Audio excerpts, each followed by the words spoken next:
72 degrees, light breeze, plenty of sunshine, and plenty of race fans to see the NASCAR, Busch Cars, and the Modified Tour. Hello, everybody. I'm Mike Joy. Ward Burton certainly has had the hot hand at Busch Grand National Racing. He won at Rougemont, came back to win at Martinsville. He's brought the same car here to Nazareth, a very different racetrack, and he's planked it squarely on the outside pole in a Goodyear versus Hoosier front row. Let's go down and meet the man who's been the hottest thing in the sport of recent. Glenn Jarrett is with him. Well, Mike, he certainly has been the hottest thing going. And Ward, you're going for 3 in a row. It's only been done 3 times before in Busch Series racing. Can you do it again for us? I tell you, Glenn, it's the Jay Chisholm crew put a super car into me again this week, and by far the best car I've hit at Nazareth, and we can have a little luck, stay out of trouble. There's a lot of other guys running good, but I think we got a shot at it. Well, Robert Presley, somebody asked him a while ago, what's it going to take to beat Ward Burton? He said, I think I got to lose 70 pounds. That ain't going to happen today. Now let me take you over and introduce you to the newest member of our TNN Motorsports Busch Grand National team. That's Ralph Shaheen. You know, setting a race car up for this Nazareth facility is a real tricky thing to do because the track is so unique in its shape. Todd Bodine, however, has had no problem doing it. He won here last year, and he broke the track record in earning the pole here this afternoon. Todd, what's the secret to going fast at Nazareth? Well, I tell you what, it's an awful lot like a road course. You got to run every corner a little different. It takes a little different line. You know, you got to get a happy medium with the car, and then the driver has to kind of make up for the rest and adapt to each corner. So we got a good setup. This is the same setup we used last year to win. Same setup I won with Bobby Hillen when I was a crew chief with Jerry Kennan at Highline. So the car's really running good. I want to say one thing. I want to say hi to Grandma Mary. She's in the hospital. I hope you're feeling better, and we love you. Thanks, Ralph. Well, Neil Bonnet, it's going to be hard to top last night's excitement of the Winston, but this track can certainly contribute to having an exciting race. Well, are we going oval racing today, or are we going road racing, or do we have a choice? Well, they call this track 4 turns, but from the driver's seat, there's 5 turns on the track. It's very flat. Each turn is different. We just heard the pole setter say it's hard to get through all of them. The guy that can negotiate the 5 different turns on this course might have a shot at winning this thing if he can hold off the other guys, and it's going to be tough to do that. Bunch of potential winners here. We'll see what happens. Well, in case you missed Martinsville here on TNN, the network that brings you more Busch racing than all other networks combined, let's bring you up to speed, as it were, and what happened in the last Busch Grand National run at Martinsville. Here's Ralph Shaheen with this week's Haviland Update. 2 weeks ago, the Busch Grand National Series was in Martinsville, Virginia for the Miller Genuine Draft 500. Butch Miller was on the pole alongside fellow Hoosier user Ward Burton. Burton was seeking his 2nd win in a row and took the early lead. The first lap was full of surprises as Robert Presley's car just wouldn't get up to speed. As they finished lap number 1, car number 1 of Rodney Combs spun in turn 4, causing a major traffic jam, collecting Hermie Sadler and Bobby Labonte, who was substituting for injured brother Terry. Todd Bodine and Joe Nemechek stayed close to each other, but not to the leaders, as they finished 18th and 11th, respectively. The Burton brothers battled hard as Jeff passed Ward on lap 143 to take the lead. It was deja vu for Bobby Labonte, as all he saw was the Slim Jim Chevy of David Green, who would take the lead on lap 167 and hold on to it for 49 laps. Steve Grissom saw a lot of number 99 Ricky Craven in his rearview mirror, but would hold on to his points lead with an 8th place finish. David Green would not see victory lane on this day as he experienced mechanical problems, giving the lead back to Burton on lap 216. Rookie sensation Hermie Sadler made a strong showing, bringing his Oldsmobile home in 4th place. Burton held on to win his 2nd straight race at over $25,000. With 8 of the 28 races in the book, Grissom has a 5-point lead over Green. 92 champ Joe Nemechek sits in 3rd, and Oregon native Chuck Bound rounds out the top 5.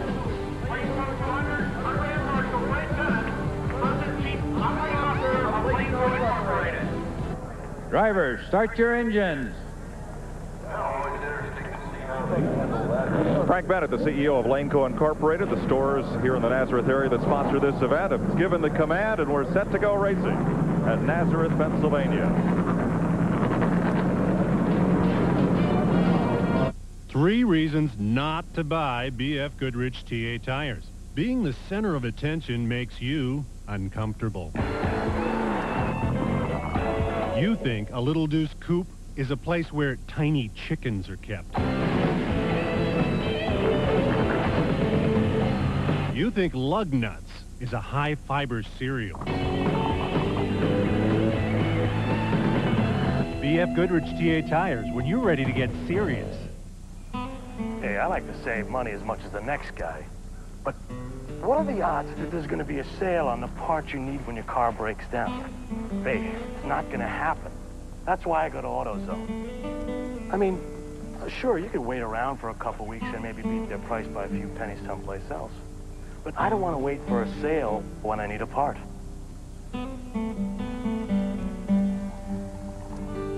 Now, what more could you ask for? Hey, Mike, hand me my channel lock pliers. Tommy, give me that plier over there with the blue handles. What kind of pliers is that? These are channel lock tone and groove pliers.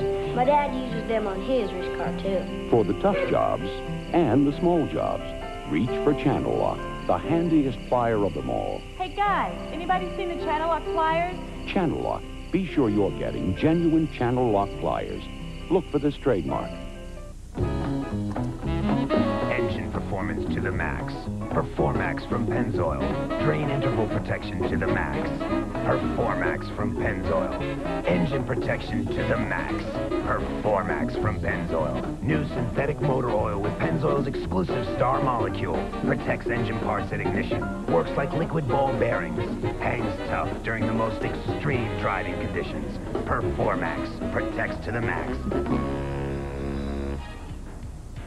Today's exclusive TNN coverage of the Laneco 200 is being brought to you by BF Goodrich TA Tires. When you're ready to get serious. The field is rolling here at Nazarath, Pennsylvania. Mike Choi with Neil Bonnet, Glenn Jarrett, Ralph Shaheen down on pit road. As we're getting set to go, Sears Die-Hard Battery with more power when you need it most presents the starting grid. Todd Bodine, defending champion, a new track record holder, will start on the pole. Next door is Ward Burton going for 3 in a row. In row number 2, Chuck Bound, 1990 winner here, and David Green, who finished 4th in his only previous start at Nazareth. Mike Stefanik, former NASCAR modified champion, starts alongside Butch Miller in row number 3. Back in the 4th row, Ricky Craven out of Newburgh, Maine, and Bobby Dotter from Illinois. Joe Nemechek, the series champion, starts next to Tommy Houston in the 5th row. Robert Presley won up at Darlington in April. Jeff Green won his first push pole at Rougemont. Joe Bessie from Maine, chasing Rookie of the Year honors, as is Hermie Sadler from Virginia. Tim Fedowa from Michigan, as is Tracy Leslie. They have the 8th row. Row number 9, Steve Grissom, winner at Hickory, and Rodney Combs had his best 93 finish at Martinsville. Row number 10, Curtis Markham, second highest qualifying Busch North driver, and Mike McLaughlin makes his first Busch Series start of the season. Jack Sprague finished 2nd last year at Virginia, and Marty Truex, former modified driver. Nathan Butke, 18 years old, makes his 5th career start, and Mike Wallace in the 12th row. Row number 13, Jeff Burton, tough qualifying run. Roy Payne, the Texas rookie. Richard Lassiter from Arkansas, and Tom Peck, he's the hometown favorite here. Troy Beebe from California, and David Donahue, another Pennsylvanian. Tom Hessert, the former IMSA champion, and Shauna Robinson. And the final row is Kenny Wallace, no, not that Kenny Wallace, and Jeff Spraker from New York State.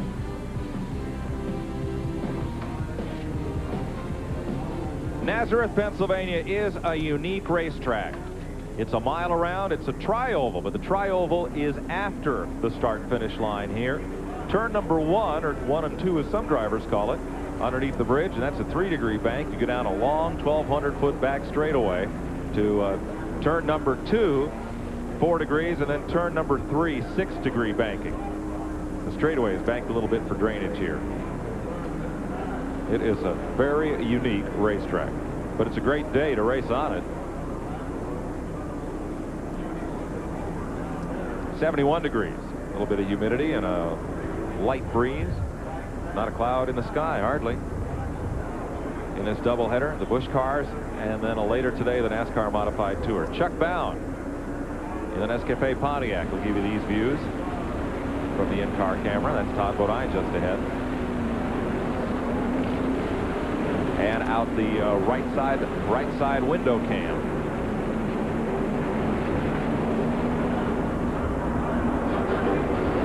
Since Butke on pit road, he had a problem. They can't get his car cranked. See what the problem is. It's usually electrical when something like this happens. Nathan Butke. Tough break for the 18-year-old driver. Today's copyrighted telecast of the Laneco 200 is authorized under broadcast rights granted by Nazarath Speedway, intended for the private use of our audience. Any retransmission or reuse of the pictures, accounts, and descriptions of this event without the express written consent of the Nashville Network is prohibited. Mike, you never let me do that. I can't say it that quick. I'll let you. You can. I'll put it in Alabama and they can't understand it. Next week. Yeah, call your lawyer for further details. Especially after the trip up here last night. I couldn't say it today. Oh, long ride. Boy, got a lot of good race fans up here. These people like to see these Busch cars run. It's modified country. Good modified show coming up next. But they really appreciate these Busch cars also. Yep. And we're about set to get to it here. Yeah, a lot of T-shirts from area racetracks. A lot of World of Outlaws and dirt shirts. There's a couple of Doug Hoffman, favorite driver shirts, stuff like that in the grandstand. And a lot of shirts for their favorite Busch drivers as well. Getting set for the flag this time.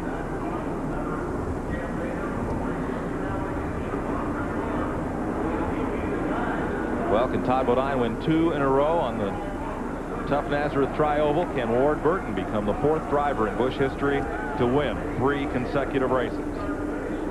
We're about to find out. Bring them down a good slow pace. Quickly up through the gears comes Todd Bodine. Burton's going to have to settle for second in turn number 1. Bound is third, David Green. They're in the 4th spot, and Mike Stefanik. Mike, it doesn't take long to see why we question why they call it a 4-turn track. They've actually made 4 turns now before they start the back straightaway. Big dog leg, several cuts. Here's Burton diving to the inside. Todd Bodine wanted to lead that first lap. He may not get it. Burton to the front. Car pushes out a bit. Bodine holds second. Buick, Chevy, Pontiac, the front 3. Now it's Chuck Bound who's nipping at the back bumper of Todd Bodine. Had a look inside there at turn 2. Not there. They're almost going in a circle completely around the track. A bunch of little short straightaways. See Burton stretching it on out a little bit.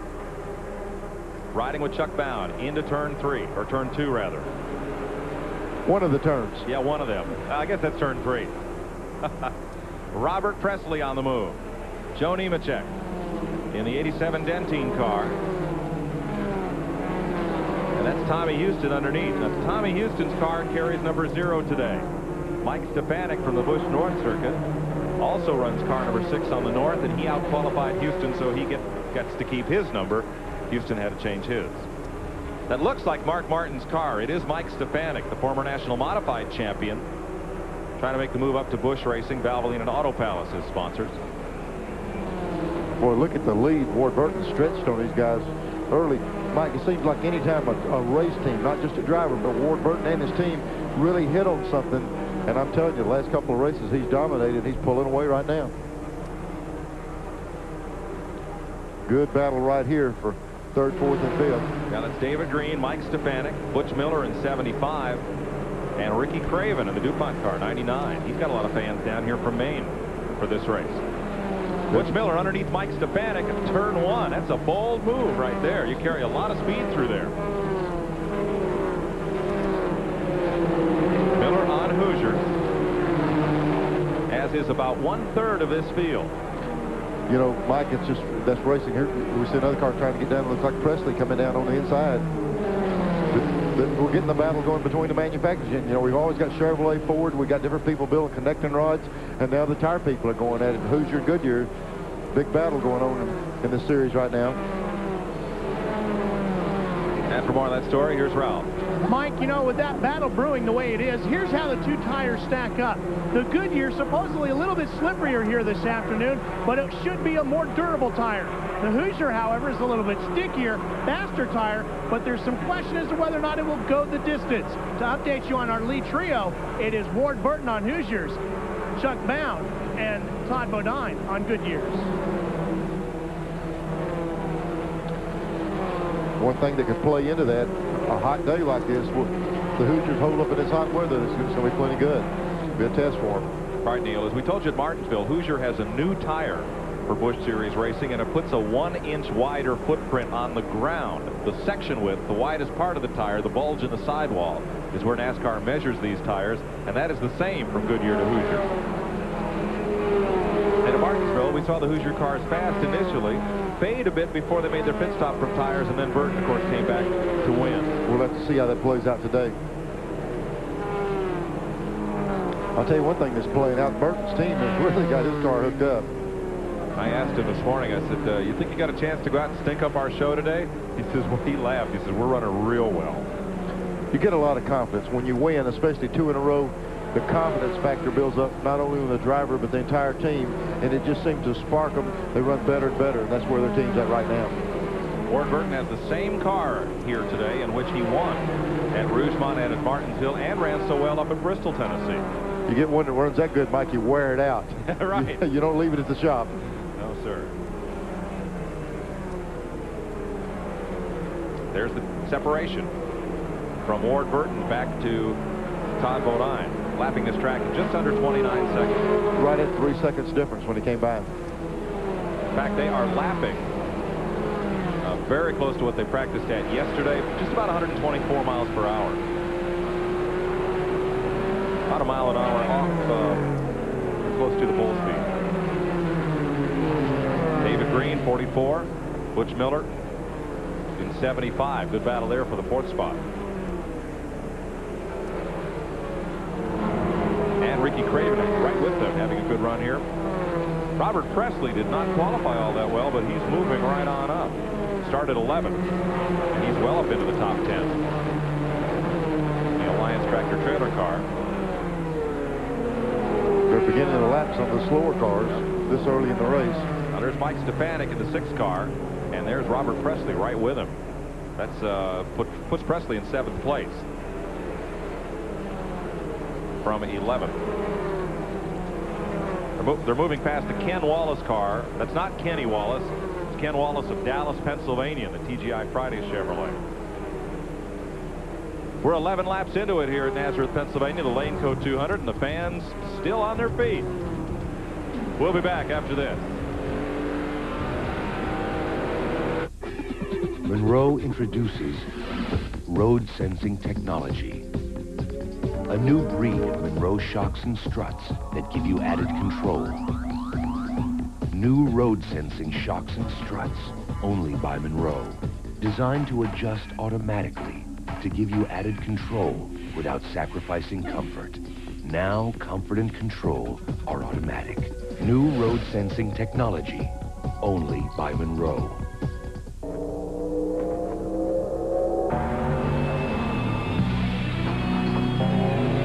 Miller Genuine Draft Rusty Wallace stock car. See it. Hear it.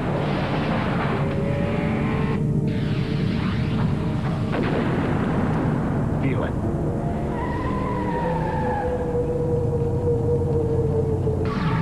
Catch it, if you can. The NASCAR racing circuit. It's no place for the timid. That's why Craftsman, and only Craftsman, was chosen the official tool of NASCAR. 1,600 Craftsman hand tools, made in America, guaranteed forever. You can count on me. Only at Sears.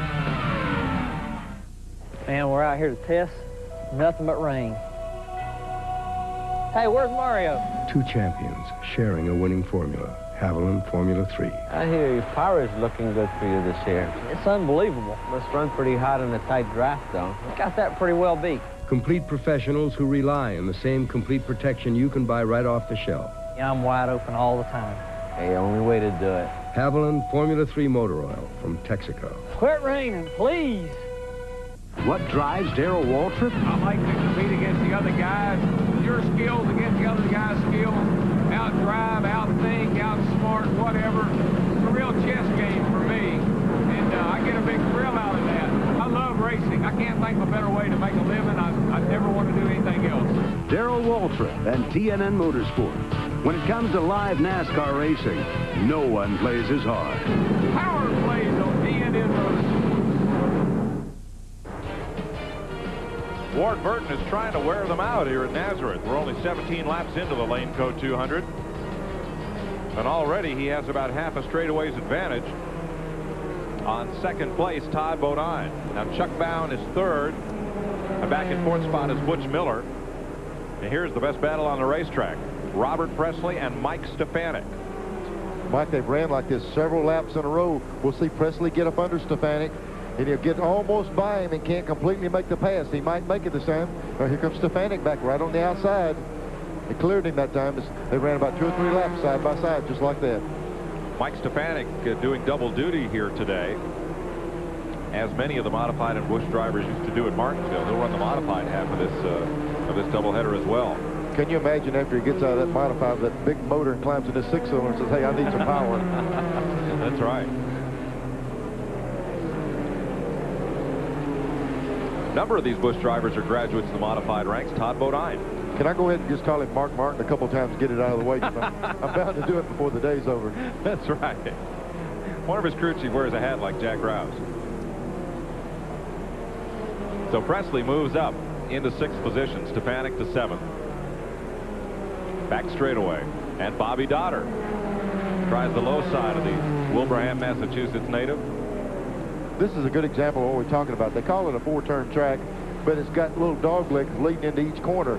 And just watch, you'll see them run up short straightaways, turn, up another little short straightaway, turn again, down another short straightaway, turn again. Even though there's 4 definite turns on the track, there's a little dog leg in each corner, so it keeps the driver real busy. Here's Joe Nemechek, the series champ, moving up.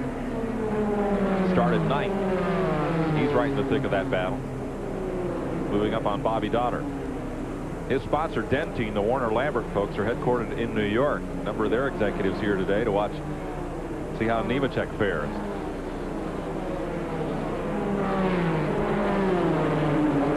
This race for 7th place. Stefanik, Dotter, they're going at it pretty good. Looks like Stefanik's car might have given up just a little bit on him from the start of the race. Just like you said, Mike, he's an excellent race car driver. Runs good when he comes over this series. He's got a big future ahead of him. Just now we're getting a little bit of heat out of Nemechek also. Nemechek's one of them to move. Goes Nemechek dive into the inside under Dotter. Head him off the pass. Well, Dotter had one of those DeWalt chop saws, and he just kind of running against the front of Nemechek there. Let's go back up toward the front as Ward Burton goes to put a lap on Roy Payne. Alvin, Texas. Payne was up at Hyde Tools headquarters up in Southbridge, Mass. this week. And spoke to a great school up there. And got to meet a bunch of the company employees and show them what Busch racing's all about. In that shot, now look, here's the 2 car, but look what's right behind them. Todd Bodine closed in. You know, Bodine's really closing in on Burton last few laps. This track looks real wide, but it doesn't race very wide. So when you get up on lap traffic, as Ward Burton did, his advantage quickly got erased. You're right. A lot of tracks has a preferred line, but some of them you can get away with a little bit. But this place, you better be in that right line. If you get out there too far out, you're going to lose some ground. Now, those 2 cars have really gained some distance on Chuck Bound in 3rd, and Chuck has his hands full with Butch Miller. David Green is in the 5th spot. Robert Presley is 6th. Then that battle between Mike Stefanik, Bobby Dotter, and Joe Nemechek. There's 3rd and 4th. Chuck Bound on Goodyears and Butch Miller on Hoosiers. See Miller close in right here. Chuck Bound has really been running good of late at all the Busch races.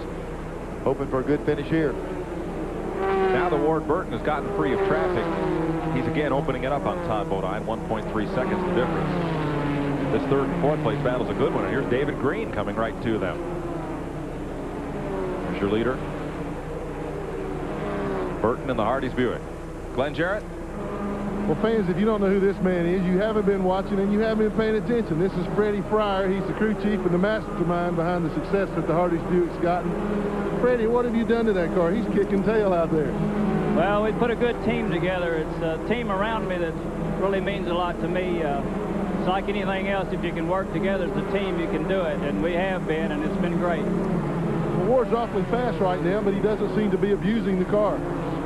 Well, the Hardy Buick is running. I'm letting him run his own pace because I just told him at the start, just do your own thing and we'll see what happens. And slow him down a little bit later on and try to save our tires.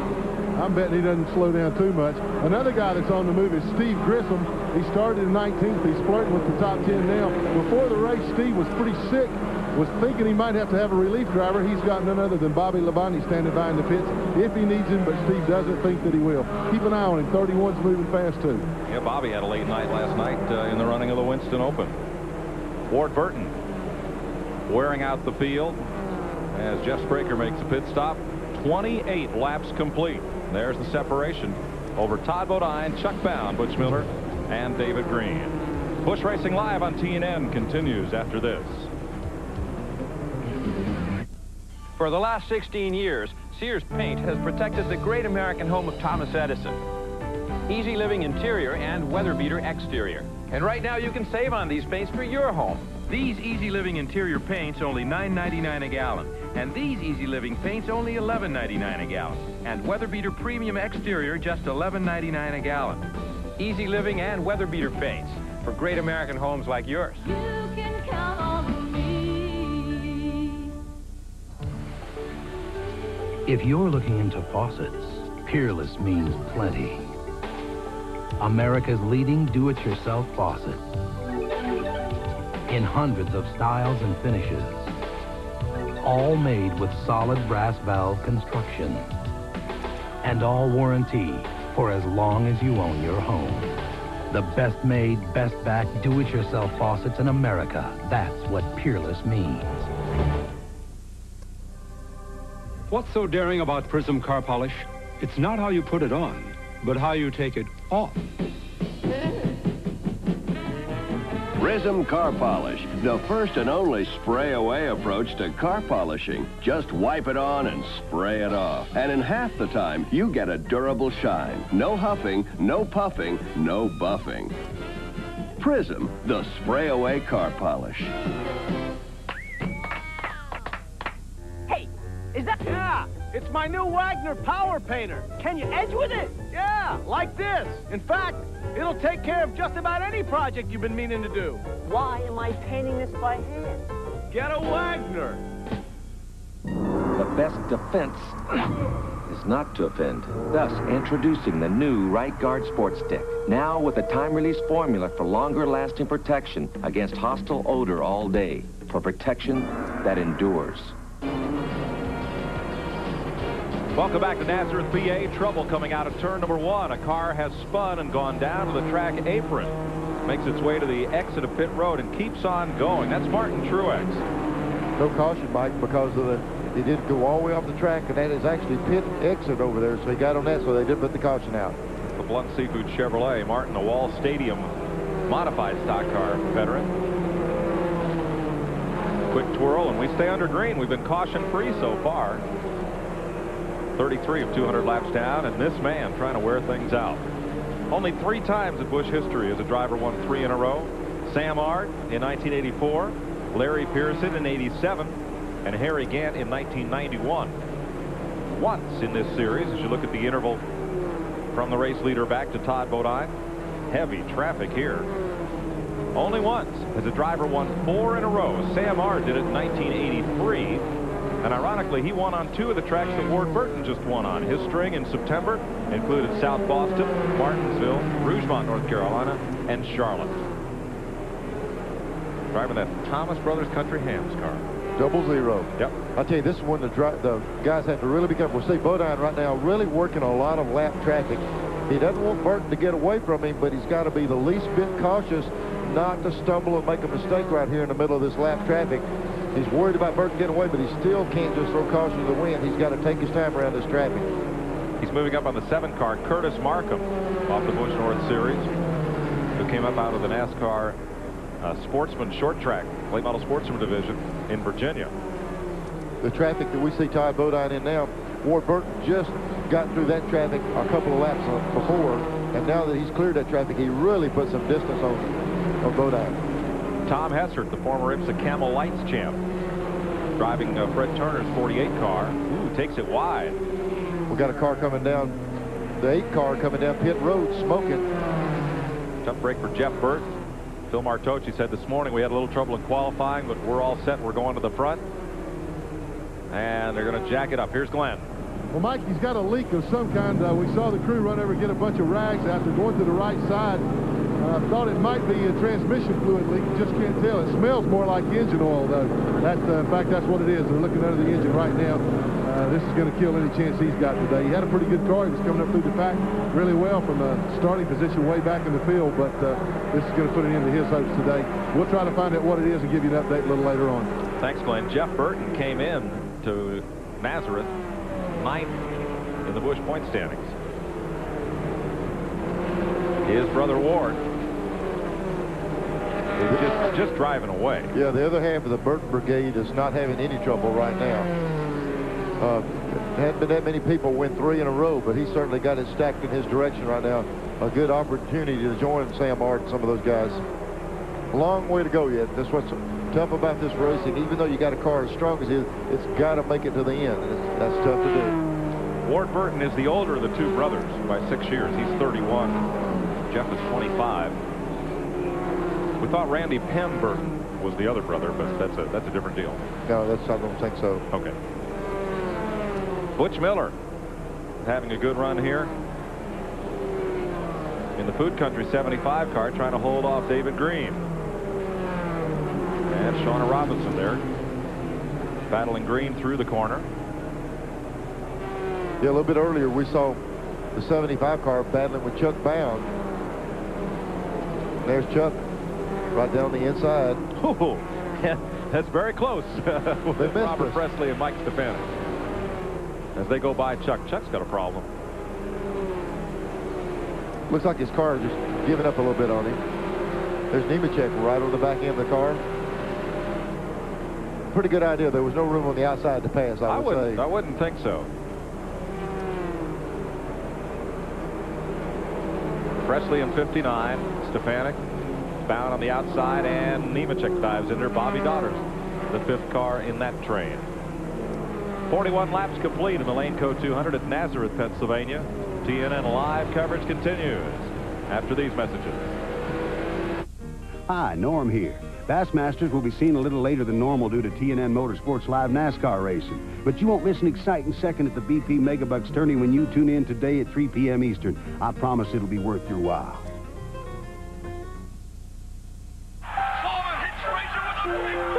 Hit the jab. Tommy Morrison, get in here right now. Oh, Mom.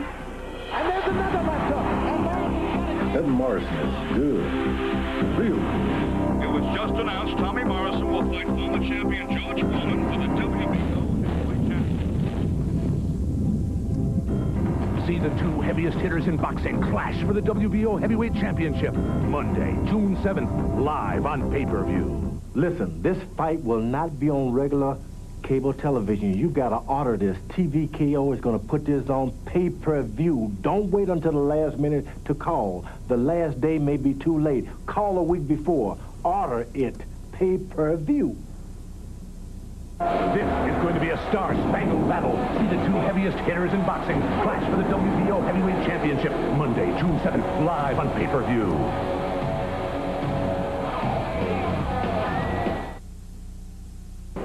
44 laps complete. Here's the way they're running.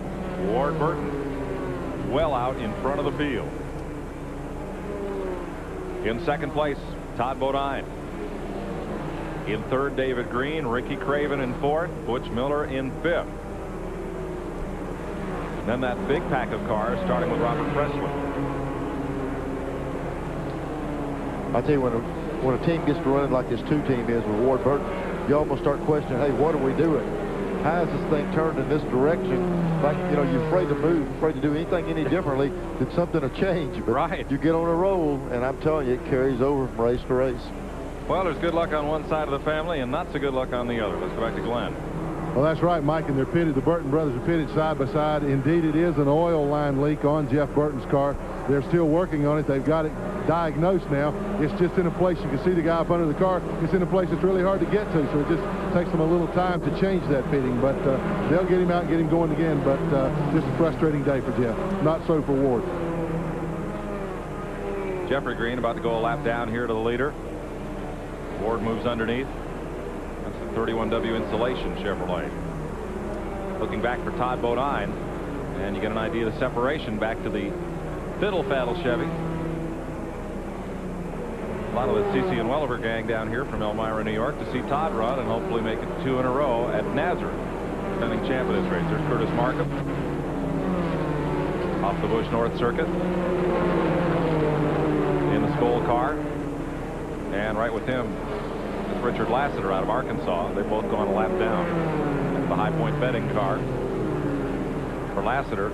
And Tom Peck out of McConnellsburg, Pennsylvania, thought he'd be running well here today, but he'd slipped off the pace and gone a lap down early in the SK Tools car. And there's your third place runner, David Green, in the Bobby Labonte owned Slim Jim Chevy. David second in the points. And there's Lassiter hard in the wall. Ooh. You know, some of the tracks here, like Paul Kuhl's Flemington Speedway, Neil, have big styrofoam blocks lining the concrete walls for softer landing. Maybe Richard get High Point betting to maybe set a mattress up there. If that'd be a lot of mattresses, though. The styrofoam works pretty good, though. They've had good success there with the modifieds at Flemington and at some of the other tracks where they've used that as a soft landing barrier. And it doesn't take long to clean up. They just get an air blower, you know, leaf blower, and blow what's left of the styrofoam off. Mike, I can't help but think we'll start seeing that around a lot of the racetracks, because safety-wise, internally in the cars, we're doing everything we can to help the driver. And if you can put some added protection externally, we need to do it. The left side of Richard Lassiter's car well used up. Let's show you what happened. We see him, he's already got it sideways coming up off the corner there on the straightaway, backing up. A lot of smoke out of the right rear tailpipe. Maybe he lost the motor on the thing going to, yeah, both sides, out both tailpipes really pumping out a lot of smoke. Must have lost the motor going down that short chute. Nice job by Tom Peck to stay out of the way of it. There's the former college football player from Little Rock, about to climb out. Lassiter looks to be okay. First caution of the day comes out of lap 50 here at Nazareth, Pennsylvania in the Laneco 200. Busch Racing Live continues after this.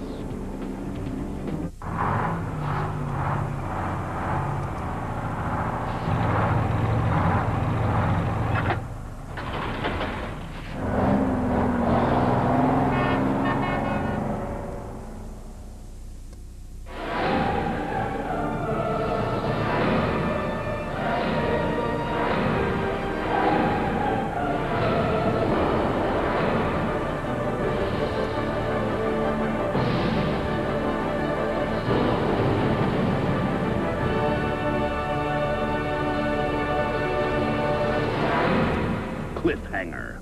Rated R. Starts Friday at a theater near you. Presenting the Ryobi Detail Sander. It gets into all those small, tight spaces where other sanders can't reach. And with special add-on accessories that also prepares surfaces for painting. Scrapes paint and adhesive off glass, wood, and metal. Even polishes and buffs to a brilliant finish. In fact, you can use the Ryobi Detail Sander any place your imagination takes you. Man, we're out here to test. Nothing but rain. Hey, where's Mario? Two champions sharing a winning formula. Haviland Formula 3. I hear your power is looking good for you this year. It's unbelievable. Must run pretty hot in a tight draft, though. Got that pretty well beat. Complete professionals who rely on the same complete protection you can buy right off the shelf. Yeah, I'm wide open all the time. Hey, only way to do it. Haviland Formula 3 motor oil from Texaco. Quit raining, please.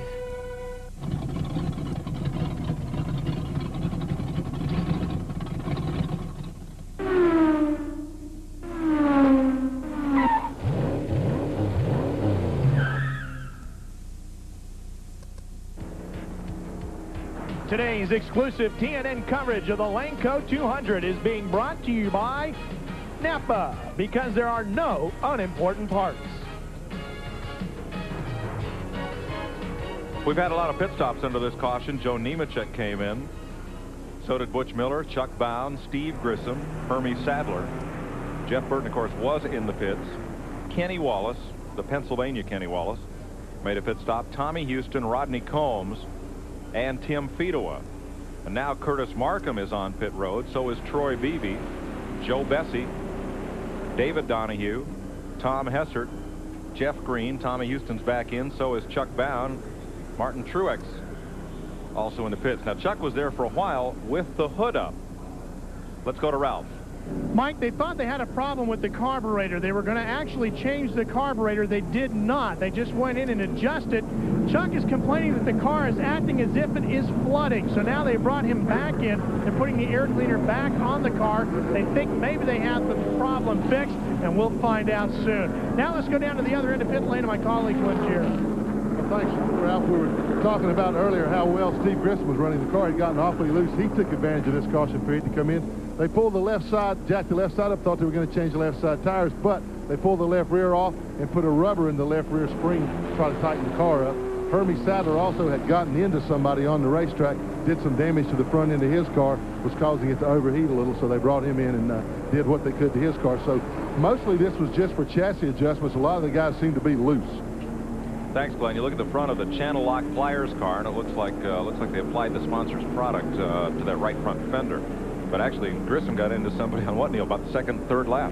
Yeah, he's really been coming. He was way back in the pack, and he was coming up through there. And on this track with as many turns, you know, you trust that other guy not to chop you off. And the tie didn't go to Grissom that time. He got the front end caved in. Yes, not tie goes to the runner, right? Tommy Houston coming back out after a pit stop. And Richard Lassiter is okay after that bout with the wall, going down into turn number 3. Joe Bessie and Chuck Bound are back on pit road. Since we're under caution, we'll give you a break and be right back. You know, working at AutoZone is more than looking up parts or ringing up sales. Most of all, it's listening. Because my customers know more about their cars than I'll ever know. They know every rattle by heart. I mean, that car is their baby. So when they've got a problem they're going to fix for themselves, I'm going to do my best to help them get whatever they need, no matter what it takes. Because people like that, they don't deserve anything less than the best I can give them.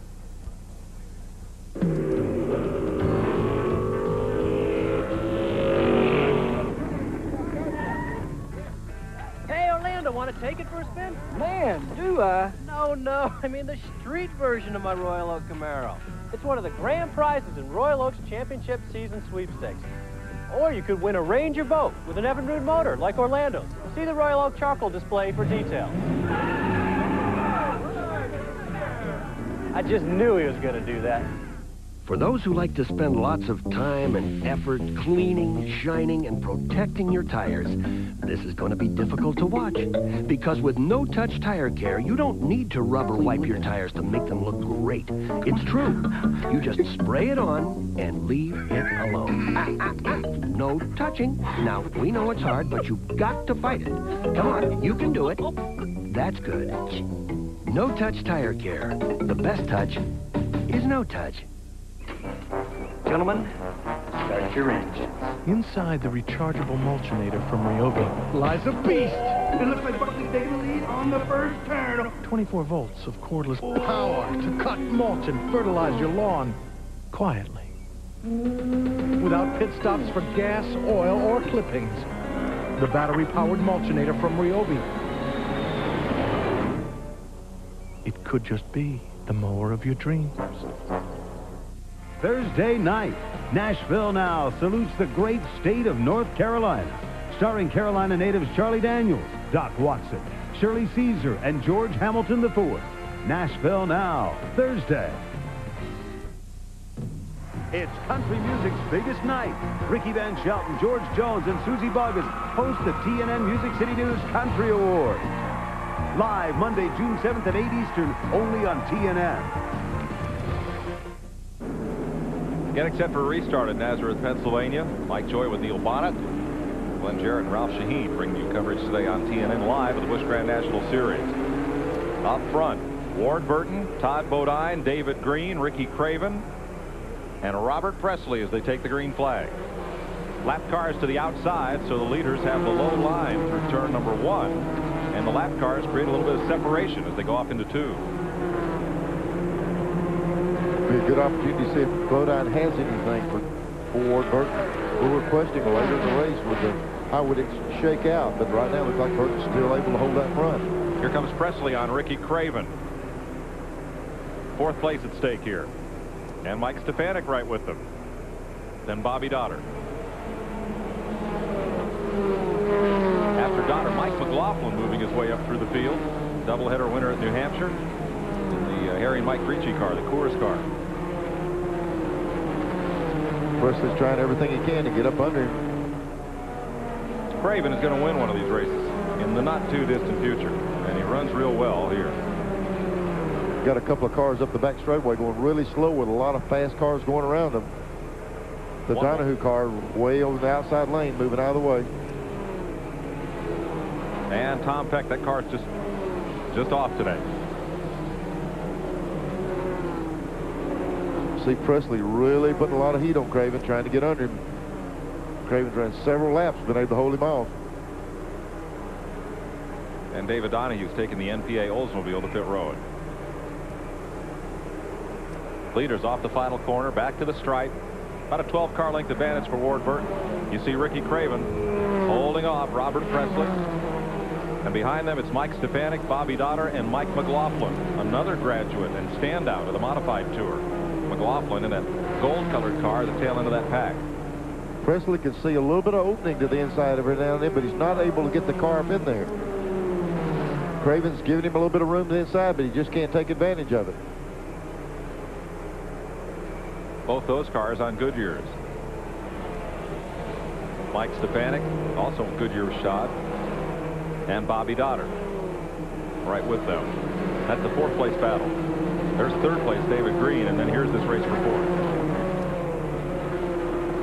You know, when they call this a four-turn track, I'm no math major, but I count a few more. Yeah, I give it 5. You know, but it's really unique.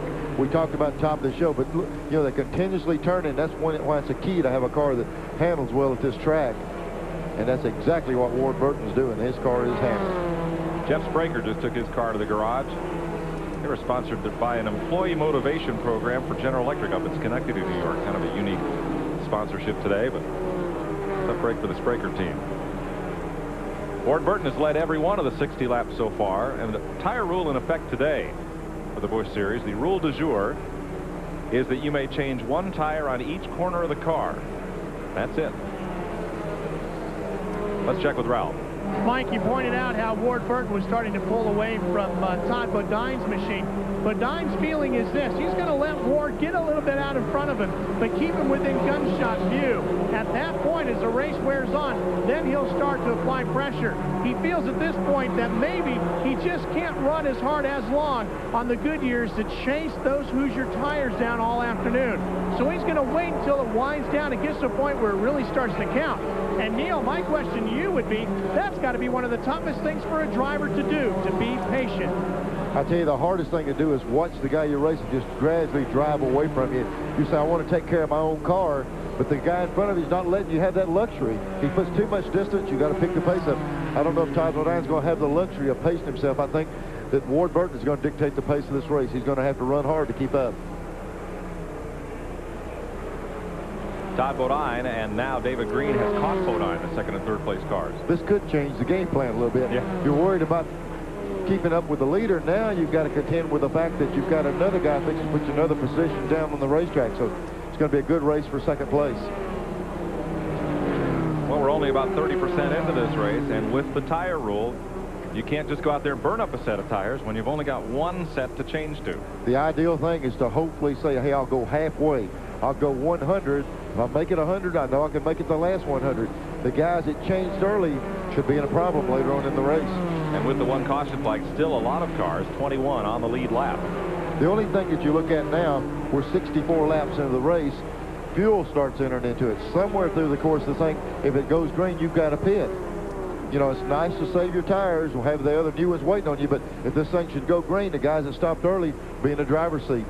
Among the contenders, the cars that did make the early pit stop at the lap 50 caution flag were Joe Nemechek, Butch Miller, Chuck Baum, Steve Grissom. David Green, number 2-point man.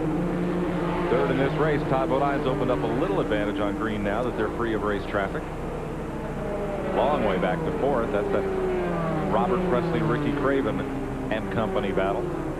They caught a couple of lap cars. The distance you see right there with Bodine and Green, they caught a couple of lap cars, and just one car through one corner slows you down enough to lose 3 or 4 car lengths.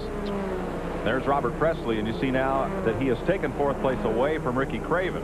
He's opened up a little distance on the DuPont car. Kicks a little dirt there off the inside of the corner back at Craven. When we had Riverside, California, didn't they call that rock throwing, Neil? Yeah, it wasn't accidents part of the time. You'd be following the guy, and you'd start gaining on him. He'd just drop his wheels off in the dirt and throw a little bit of dirt and gravel up there. You'd lose ground. So sometimes it was offensive instead of defensive running off that racetrack. Mike Stefanik, if you joined us late, is in that Mark Martin, Jack Roush-looking car.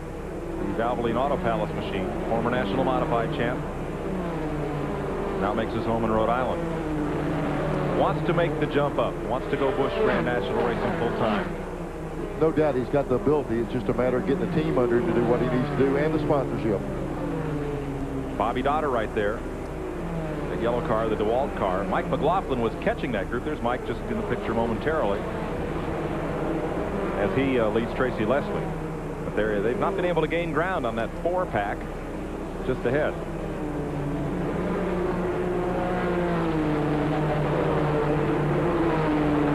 None of these cars have made pit stops. There's that McLaughlin car and Tracy Leslie. Harry and Mike Ricci car, the Coors car for McLaughlin. We're talking about the tires a little bit earlier. See these flat turns, how the cars go in, they just slide out. It's like a grater effect, like cheese with a grater. When that car goes in there, if it sticks, it's fine, but when it makes that slide, it just peels rubber off. So I'm sure these guys have got to be concerned about keeping enough tire under the car to get till they get that new set and go and finish the race. But boy, a track like this really chews up some tires. Tracy Leslie's completed the pass on Mike McLaughlin. The Detroit gasket car moves up a notch and begins to run down that pack. That'll put Leslie up into 8th spot, move McLaughlin to 9th.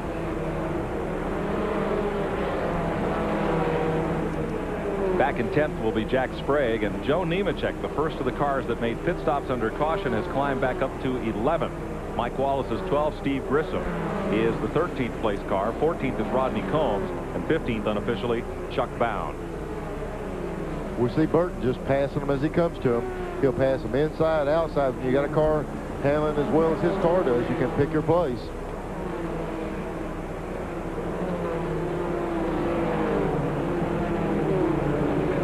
I'm sure what their guys will want to do is when they get to the point to where they have that opportunity to pit, they want to take a look and see what kind of tire wear they're getting.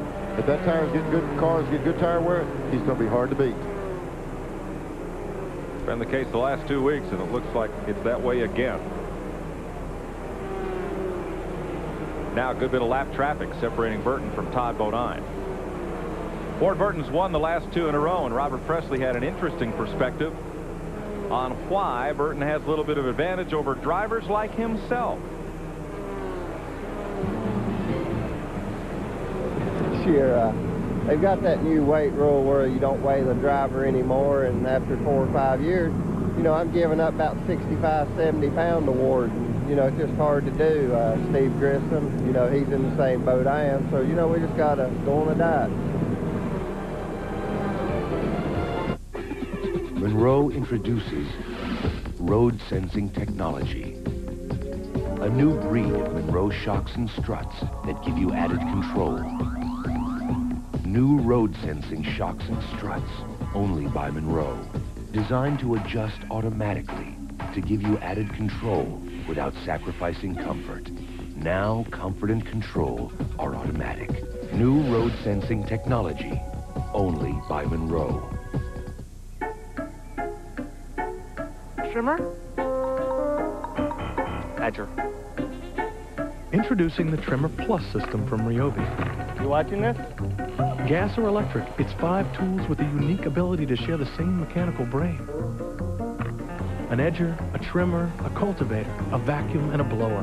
Making work on your own greens not only easier, but, dare we say, fun. One of these days it's going to be all yours. But not till I'm dead. One of these engines was filled with Castrol Syntec, a synthetic oil, the rest with conventional oils. They were then drained and started without oil to prove a point. You see, Syntec has a unique molecular structure that bonds to engine parts. Lab tests show it leaves a layer of protection far stronger than conventional oils. And if Syntec protects this well now, imagine if you leave it in. Castrol Syntec protects in ways other oils can't. Splitfire earned a United States patent.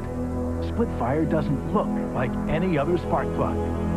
And the patented Splitfire doesn't work like any other spark plug. 5 extra horsepower by merely installing these plugs. Quicker in the quarter mile. A 4.8% gain in mileage. There's nothing like a Splitfire. You'll get more power and more mileage, or your money back. Get the guaranteed Splitfire advantage at leading automotive stores from coast to coast. Today's exclusive TNN coverage of the Laneco 200 is being brought to you by Splitfire, the patented performance spark plug. It only costs more till you use it. 77 laps complete. Ward Burton leading. Todd Bodine, David Green, Robert Presley, and Ricky Craven the top 5. Then Mike Stefanik, Bobby Dotter, Tracy Leslie, Mike McLaughlin, and Jack Sprague the top 10. As Robert Presley said, they now weigh the Busch cars, Neil, without the driver in them. They have to make the 3,300 pounds. Mike, the point he was trying to get across, the cars used to weigh 3,200 pounds with the driver sitting in it. Now they weigh the car 32 without the driver. His contention is, hey, I'm 60 pounds heavier than Ward Burton, and I'm carrying more weight in the car. They go to the point on these cars of actually taking and drilling half-inch holes in the body, in different parts of the car to take a quarter pound out. But I tell you, when somebody's running as good as Burton's running now, you'll say it's because of blue paint. Yeah, you'll think of something, you'll look for a reason, but there is a contention there that weighing it with the driver in the car was the way to do it. You know, they're concerned about the extra weight some big drivers carry. Well, now the flip side of this, though, Neil, Presley's car is going to carry more left side weight as a percentage. Yeah, Mike, you're exactly right. They have a minimum weight of what the left side can weigh. The more percentage you put on the left, the better the car goes on his left-hand turn track. So when Presley sets in, these cars weigh 3,200 pounds. 32 pounds is 1% of that car. When he puts 60 pounds, he has 30% or close to 2 to 3% of left side weight, and it should go faster. So it's a big argument point. He may not want to lose all that 70 pounds. Yeah. Here's Glenn Jarrett. Well, Mike, I've been monitoring Butch Miller. He started up in 6th and ran a real strong 3rd for a long while, but Butch has got a real problem. He is also running Hoosier tires. However, he's real loose, has blistered both the left rear and the right rear tires, so he's in danger of going a lap down to Ward Burton, who's also running on Hoosiers. Gives you an idea of how key that setup is. Ward just pulling away from the field on those Hoosier tires. Butch having a lot of problems. Now, he can come in, change tires all he wants to under green. They can change all numbers they want. It's only under caution that they're limited to one per position. I have an idea that the pit crew is going to be pretty busy here real soon. I think so. There's Butch Miller. A strong run up at Martinsville, Virginia. The Charlie Henderson car. And a Tommy Houston right with him. And Rose's score is Ford. Carrying number 0 because Busch North car number 6, Mike Stefanik, out-qualified Houston. Look at Butch Miller.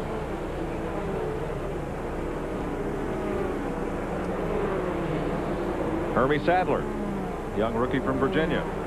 Boy, did he have a run at Martinsville. I think he stood everybody on their ear up there.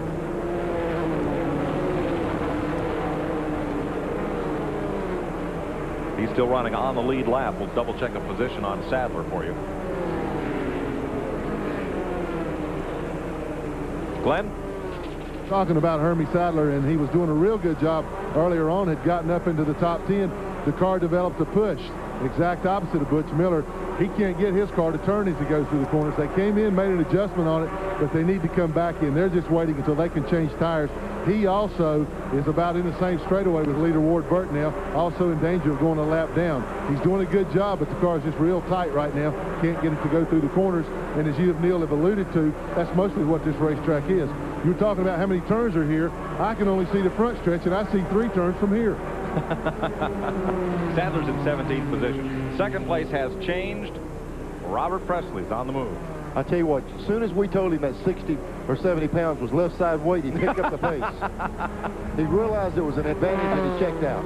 I think Ricky Pierce is kind of, I think they've had discussions about that. I saw when Presley passed Bodine. Bodine really moved over, gave him some. We heard earlier Bodine say, hey, I'm going to pace myself. Sure enough, when he caught him, he moved over. I saw Presley throw his hand up, say, hey, thanks, you know, easy pass. Let's go see if we can run this guy down. So they're trying to work together and save their cars for the end of this race. From what I've seen, Presley is a lot more of the Dale Earnhardt type, charge to the front style of driver. Todd Bodine, a little more of the David Pearson, Darrell Waltrip. Now, let's see what's going to happen here and be in a position at the end sort of driver. Yeah, well, those you say, Dean say, where'd he come from? Yeah. But the problem, he came from nowhere, and he's leading the race. Yeah, right. Yeah, when you start up front, it's kind of hard to sneak up on him like that. Well, Presley hasn't been sneaking up. He's been charging up on them. He started 11th, and now he's brought that car to second place. We'll see if he has anything for Ward Burton. Tight 3-pack across the stripe, back through 1, through the tri-oval here. Down to 2. 87 laps complete. Coming up on the halfway point. Only one caution thus far. It came at lap 50. Ward Burton leading Robert Presley. We'll be right back. Hi, Norm here. Bassmasters will be seen a little later than normal due to TNN Motorsports Live NASCAR racing. But you won't miss an exciting second at the BP Megabucks tourney when you tune in today at 3 p.m. Eastern. I promise it'll be worth your while. They're the Stooges, the funniest guys in the world. And now you can own the only home video to bring you the complete 50-year history of the Stooges. It's called Love Those Stooges, and it's yours exclusively through this special offer. From classic routines and early TV appearances to rare movie and stage clips, Love Those Stooges has got it all. You'll go behind the scenes to meet the writers, directors, and actors who helped the Stooges create their comical magic. Plus, you'll find out what the Stooges were really like from their families and friends. Comedian Steve Allen is your host for this hilarious hour of Stooge Mania that everyone will enjoy again and again. Don't miss this chance to own your piece of Stooge history. Love Those Stooges is not available in any store, so order yours today. Have your credit card or checkbook ready and call 1-800-257-0800 to get your VHS copy of Love Those Stooges for $19.95 plus shipping and handling. This offer is not available in store, so call 1-800-257-0800.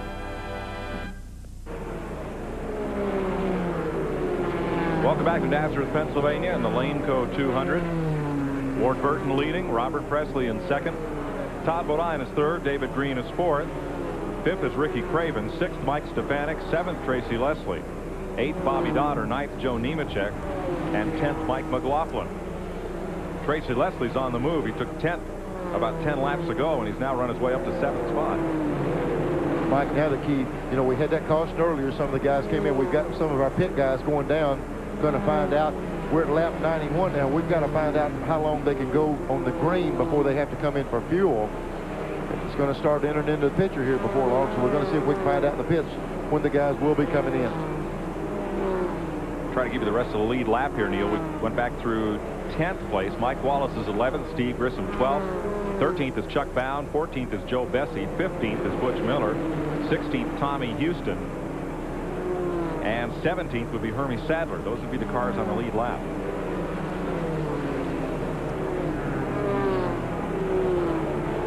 There's Burton just driving right around on the outside out there in the gray area of the track. Totally out of the groove, just flying. Maybe that is the groove now. 4.5 seconds is the advantage he has on Robert Presley.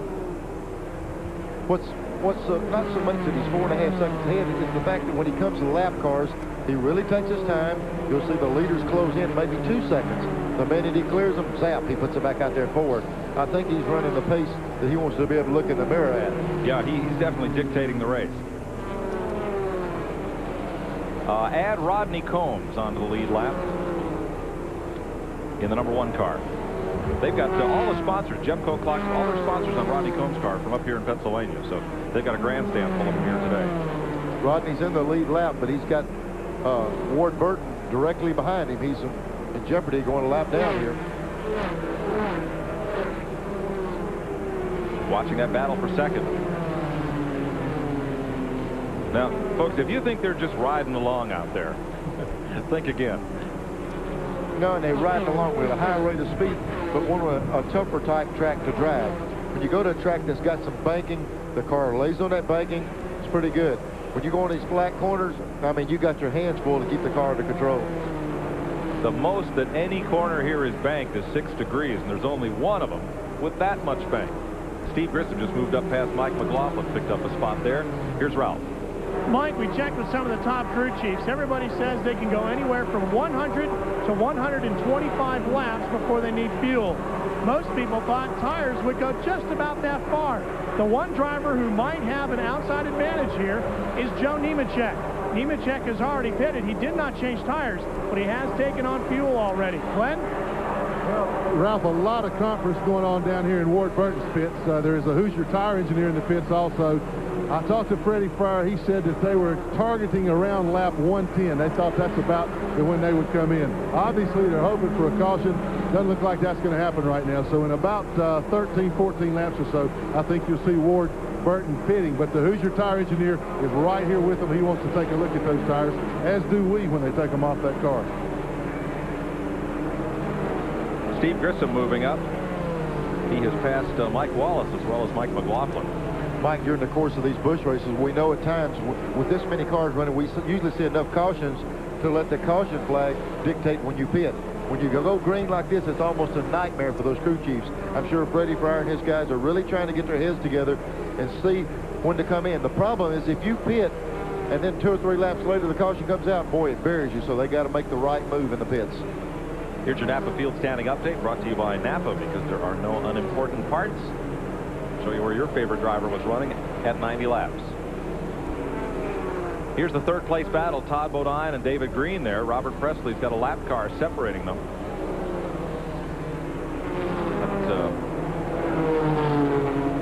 Now Robert moving up on the Rodney Combs and Tim Fedowa cars.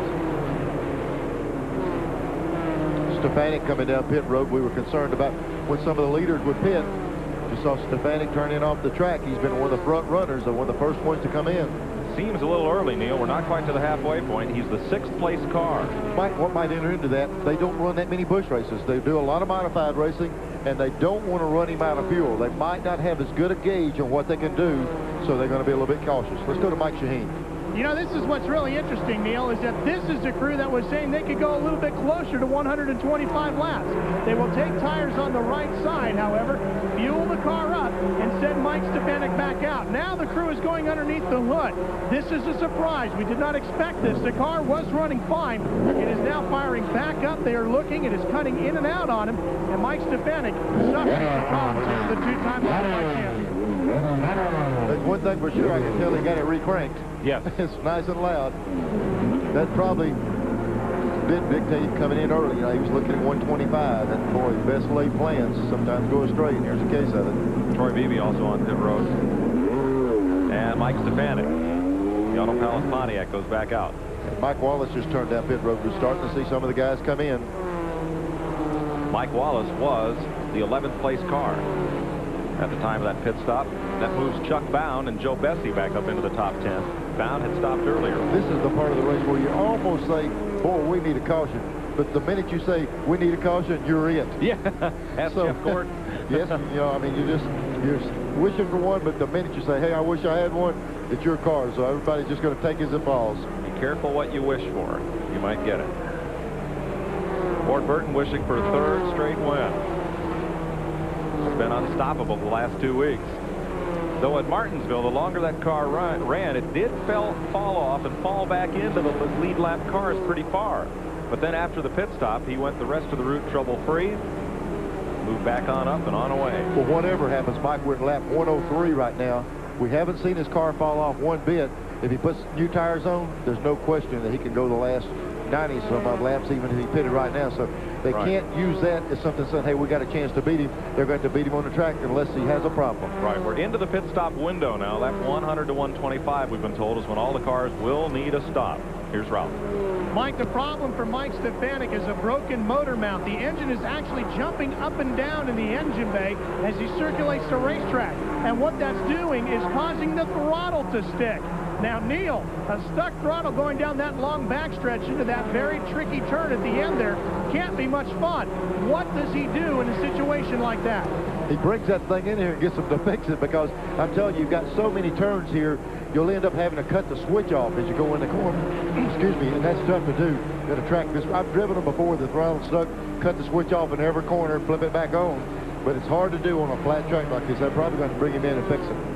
Mike Wallace, after making his pit stop, got a stop and go from NASCAR, came back in, was penalized, went back out. Rodney Combs has made his stop. Shauna Robinson is getting right side tires. All these stops taking place under green. I guarantee you this is pushing these guys further than they want to go on fuel. We're at lap 106. We're in that window they're talking about. But you almost say, hey, we're running so good and we're using more fuel than we want to use. So I'm sure these guys are getting to question themselves, hey, we got to make a call here quick. And we've had only the one brief caution flag, so no respite on fuel mileage. A lot of Yellow times, flags. in a case like this, Mike, they'll wait till one guy runs out. Yeah. We see somebody stump their toe, and you just hope you're not that guy. Second, third, and fourth spread out a little bit now. Robert Presley, Todd Bodine, David Green, and Todd Bodine, while this man just continues to knock him down on the tail of Jeff Green. And Burton can't complete the pass in that short straightaway there of Green. Well, we'll try the bottom. Tom Peck just behind the race leader. Yeah, he tried him on the outside. He says, hey, look, I might get pinched in the wall, so let's wait and pick him up down the straightaway on the inside. Shouldn't be too long before we see Ward Burton and the rest of the race leaders on pit road. I wonder if he'll dictate that when he comes in, will everybody stop? You know, normally that happens, but I'm not so sure. As good as he's running the key, let him pit. They're talking maybe him come in lap 110. Let him come in, stay out.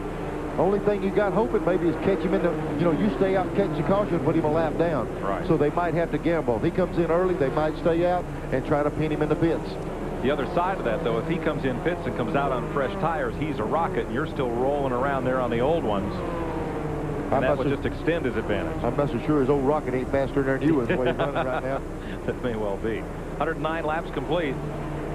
And the pit board is out for Ward Burton. We just had Ward Craven slowing down. His pit board's out as well, Neil. Burton's down pit road right now. Ward Burton's coming in. Craven's out of gas. Yeah, that's the gauge we were talking about. Yep. One guy did run out. So immediately here comes Burton in. Here comes a 59 car Presley in. Yep, Ricky Craven became the gas gauge. Glenn Jarrett. Well, Ward Burton pulls the Hardee's Buick into his pit stall, and they go to work immediately. They're going to make a 4-tire change.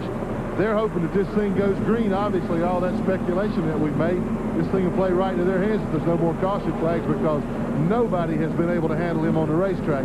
Like Neil said, it's going to take something else, a caution, him getting caught like that before anybody can handle him. We're going to take a look at the tires when they come off. There are no blisters or anything like that, so the car obviously running perfectly for Ward. The air wrench was bad. Glenn, I didn't mean to interrupt you, but I had an air wrench problem. You're right, Neil. I was locked off and sure did. That's going to hurt him a little bit. That's the only thing that's gone wrong for him all day. I think what happened was one of the lug nuts got caught in the socket, and so they had to take another socket. And when you're smart, you go over the wall. You got a spare with you just for that to happen. And this team now, they reverse their thinking. They go from, hey, we wish we had a caution. They say, oh man, please, no caution. No. They want everybody else to have to pit on the green. Ricky Craven's car will not restart. Oh, there it goes. He has such a good run going. Was in 5th place when he pitted. Now, Robert Presley pitted at the same time as Ward Burton. Now, David Green at lap 111 and Tracy Leslie are on pit road. So is Bobby Dotter. To tell you how much that cost Ward Burton, he's about maybe 200 yards behind Presley. He had a big lead. He lost it on the pit stop because of a little bit of trouble with an air wrench. David Green has led 2 laps, and Todd Bodine led 1 lap. Now he is on pit road. David Green pulls out. Here's the pole sitter, Todd Bodine. Let's go to Ralph. Waiting for the arrival of Todd Bodine's fiddle-faddle machine here at his pit stall. Here he comes. He sweeps in. The crew jumps over the wall. They will change right side tires on the number 34 Chevy. The crew is already going to work, and his crew chief now is changing the tape on the front of the car, changing the airflow to the motor, adding a little more to it, trying to decrease the ground, the air as it flows over the engine, trying to make the car a little more aerodynamic, make the car a little bit quicker as he exits pit lane. That's Clyde McLeod, the crew chief for Todd Bodine. Also worked with his older brother Brett, Mike McLaughlin, and a lot of the top modified drivers before moving down to the Busch circuit. So a little more tape over the nose. Mike, what they'll do, just like Ralph was saying, it'll decrease the drag on the car. It's almost like a qualifying setup. They're willing to sacrifice running the motor a little bit hot to try to pick up the pace and catch the other guys. So they're going to risk running the motor hot to go faster. Mike McLaughlin makes his pit stop, and that should put Joe Nemechek up near the lead. Nemechek pitted under caution at lap 50, and he has taken the lead at lap 113. Joe Nemechek moves up, so does Steve Grissom and Chuck Bound, the drivers that pitted under that caution flag. We'll be right back. Tomorrow morning, get up at 5. Dang. Wake up. That's what Dave Thomas does to get everything for Wendy's Garden Spot Salad Bar. He gets the best tomatoes, sweetest bell peppers, crunchiest carrots, vegetables fresh from the farm. Because that's what Wendy's salad do-it-yourself is loving their salads. Wendy's Garden Spot Salad Bar. You can't make a fresher salad unless you get up with Dave. Already? For the last 16 years, Sears Paint has protected the great American home of Thomas Edison. Easy living interior and weather beater exterior. And right now you can save on these paints for your home. These Easy Living interior paints only $9.99 a gallon. And these Easy Living paints only $11.99 a gallon. And weather beater premium exterior just $11.99 a gallon. Easy Living and weather beater paints for great American homes like yours. You can count on me.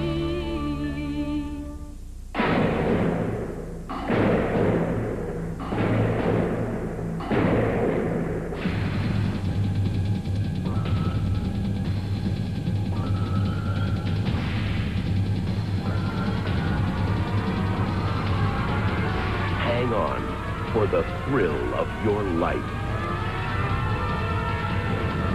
Cliffhanger. Rated R. Starts Friday at a theater near you. You've seen it before. The ones who run with the herd.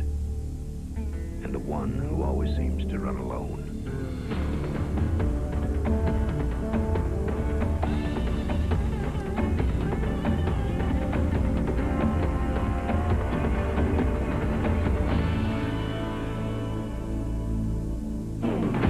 You don't see him often enough, though.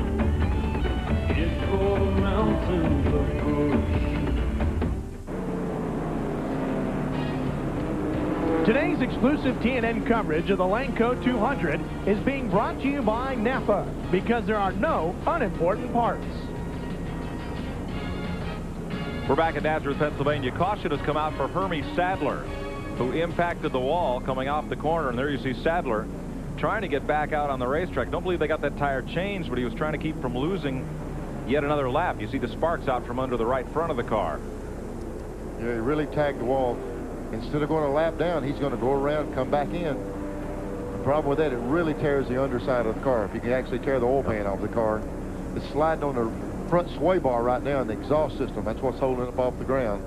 And they had a miscue in his pit. Fellows went over the wall to try to service it as he shot back out there, spinning the car around. Pretty good shot in that outside wall. Yep. And then here was the miscue on the stop. He came in. Well, see, he couldn't stop it because the right front was flat. Yep. Oh, me. Carried the tire changer right up and over. He is okay. Just kind of flipped him up and over the hood. Let me tell you, Mike, you have a pretty good feel of how much distance it takes to stop that car. But when that tire's flat, it's not helping at all, and he just went on through a little bit too hard. Let's check with Ralph. Todd Bodine has already exited pit lane. You're looking at Joe Nemechek's machine. Nemechek is in taking on tires on his car now. You might remember that Nemechek had pitted earlier and taken on fuel. So it's going to be interesting to find out Nemechek's placement in the running order. And we should also point out that we checked with the Goodyear tire technicians. All the Goodyear tires they're saying were actually a little bit too hard. That these Goodyears could probably have gone the whole distance.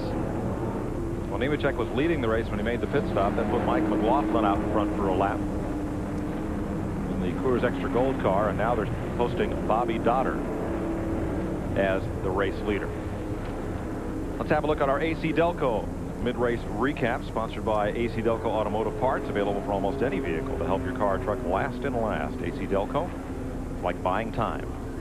Mike, I can't get it out of my head. I'm wondering where we're at with Ward Burton, because he just pitted and had that little bit of trouble. I don't know how long he was in the pits.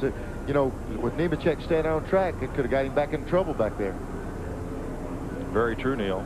Only one caution in that first 100 laps. Joe Nemechek out there. Ward Burton had led the whole first half of this race. That AC Delco recap, sponsored by AC Delco. It's like buying time. flurry of activity along pit road here. We'll update it for you when we come back to Nazareth, Pennsylvania. Robert Presley, who stopped under green, up on the board, and now Joe Nemechek reassumes the lead. We'll double check.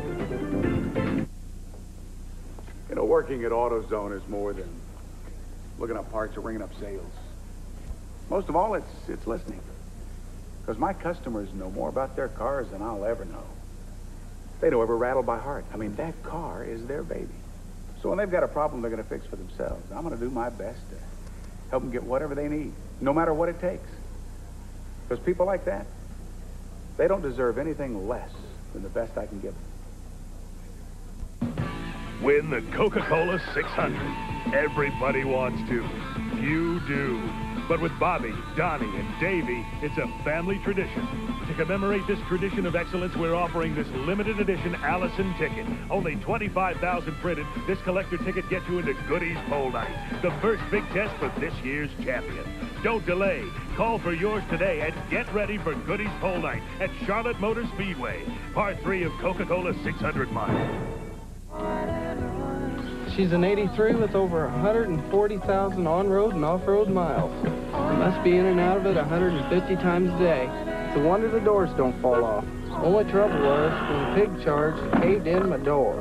I only used AC Delco. Cheaper parts can cost you a powerful lot. Of course, so can pigs. AC Delco parts. It's like buying time. Now through July 5th, save up to $11.60 on AC spark plugs and filters. Is that? Yeah, it's my new Wagner power painter. Can you edge with it? Yeah, like this. In fact, it'll take care of just about any project you've been meaning to do. Why am I painting this by hand? Get a Wagner. The best defense is not to offend. Thus, introducing the new Right Guard Sports Stick. Now with a time-release formula for longer-lasting protection against hostile odor all day. For protection that endures. What drives Rusty Wallace? I'm a competitor. I always want to win, and second's not near good enough. And I remember I used to dream about this stuff. I was kind of a motorhead, too, and man, we were in zeros. We were racing at local dirt tracks. Never thought we'd be where we are right now. A little weird, I guess, but I have a damn good time doing what I do, and I really enjoy it. Rusty Wallace and TNN Motorsports. When it comes to live NASCAR racing, no one plays as hard. Power plays on TNN Motorsports. A lot of sun-drenched race fans here at TNN for the Laneco 200 at Nazareth, Pennsylvania. Nice day to go racing. They're working on their scorecards right now and their suntans.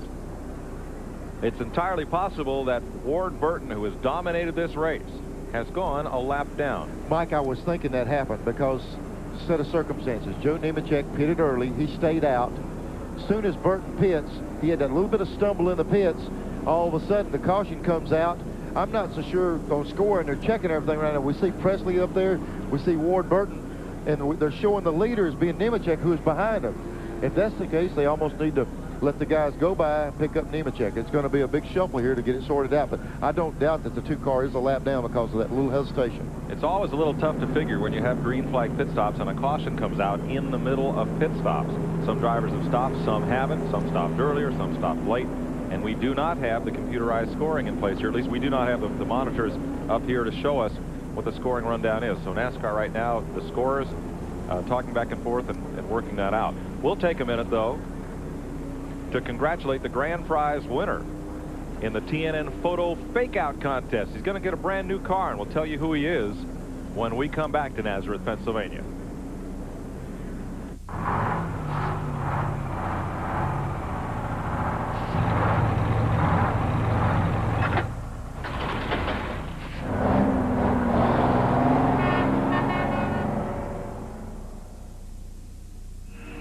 One of these engines was filled with Castrol Syntec, a synthetic oil, the rest with conventional oils. They were then drained and started without oil to prove a point. You see, Syntec has a unique molecular structure that bonds to engine parts. Lab tests show it leaves a layer of protection far stronger than conventional oils. And if Syntec protects this well now, imagine if you leave it in. Castrol Syntec protects in ways other oils can't.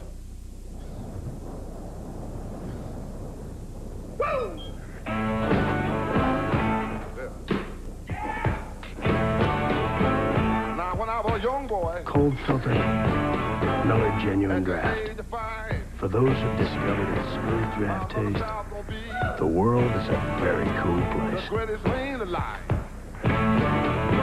But now I'm a man, way past 21. Not that old lawn equipment again. Last year, he nearly jerked me up by the roots. Wait a minute. All new home light equipment. I told you he knows a great value when he sees one. Look, it's a home light blower and a string trimmer. Yes. A home light hedge trimmer and chainsaw and a new home light mulching mower. I love it when he gets environmental. Just a little off the top, please. Do it right. Do it home light. Enter the Truck and Travel Sweepstakes at your home light dealer now, and you could be trucking across America.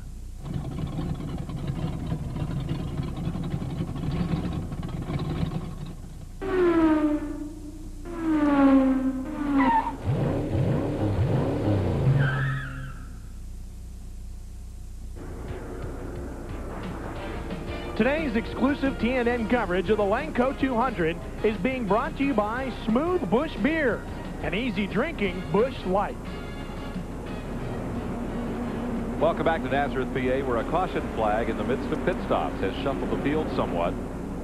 Now, the race could be restarted. However, they're juggling right now where to set the pace car and who is the race leader. There seems to be no doubt of that. Joe Nemechek has led this race since lap 113, and we are now at lap 125.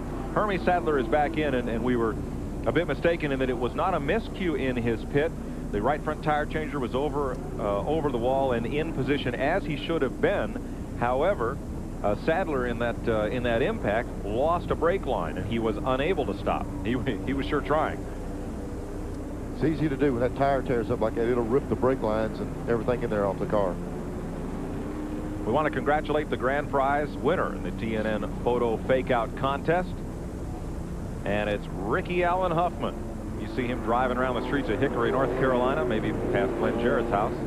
Wave hello, because he's going to be driving a brand new car. We want to thank everybody who participated in the TNN photo fake-out game. Now, Ricky, we can't yet tell you what car you won, because it depends on who wins this race. If Todd Bodine or one of the Chevy drivers win it, you win a Chevy Lumina Z34. One of the Pontiac drivers wins it, you get a Pontiac Grand Prix, one of those Hot Rod GTPs. And if Ward Burton wins it, you're going to be driving a brand new Buick Regal. I think we got a few T-Birds in the field. We got an Oldsmobile. So, Ricky, just polish up your key ring, and pretty soon here we'll know what new car you've won from TNN in the photo fake-out game.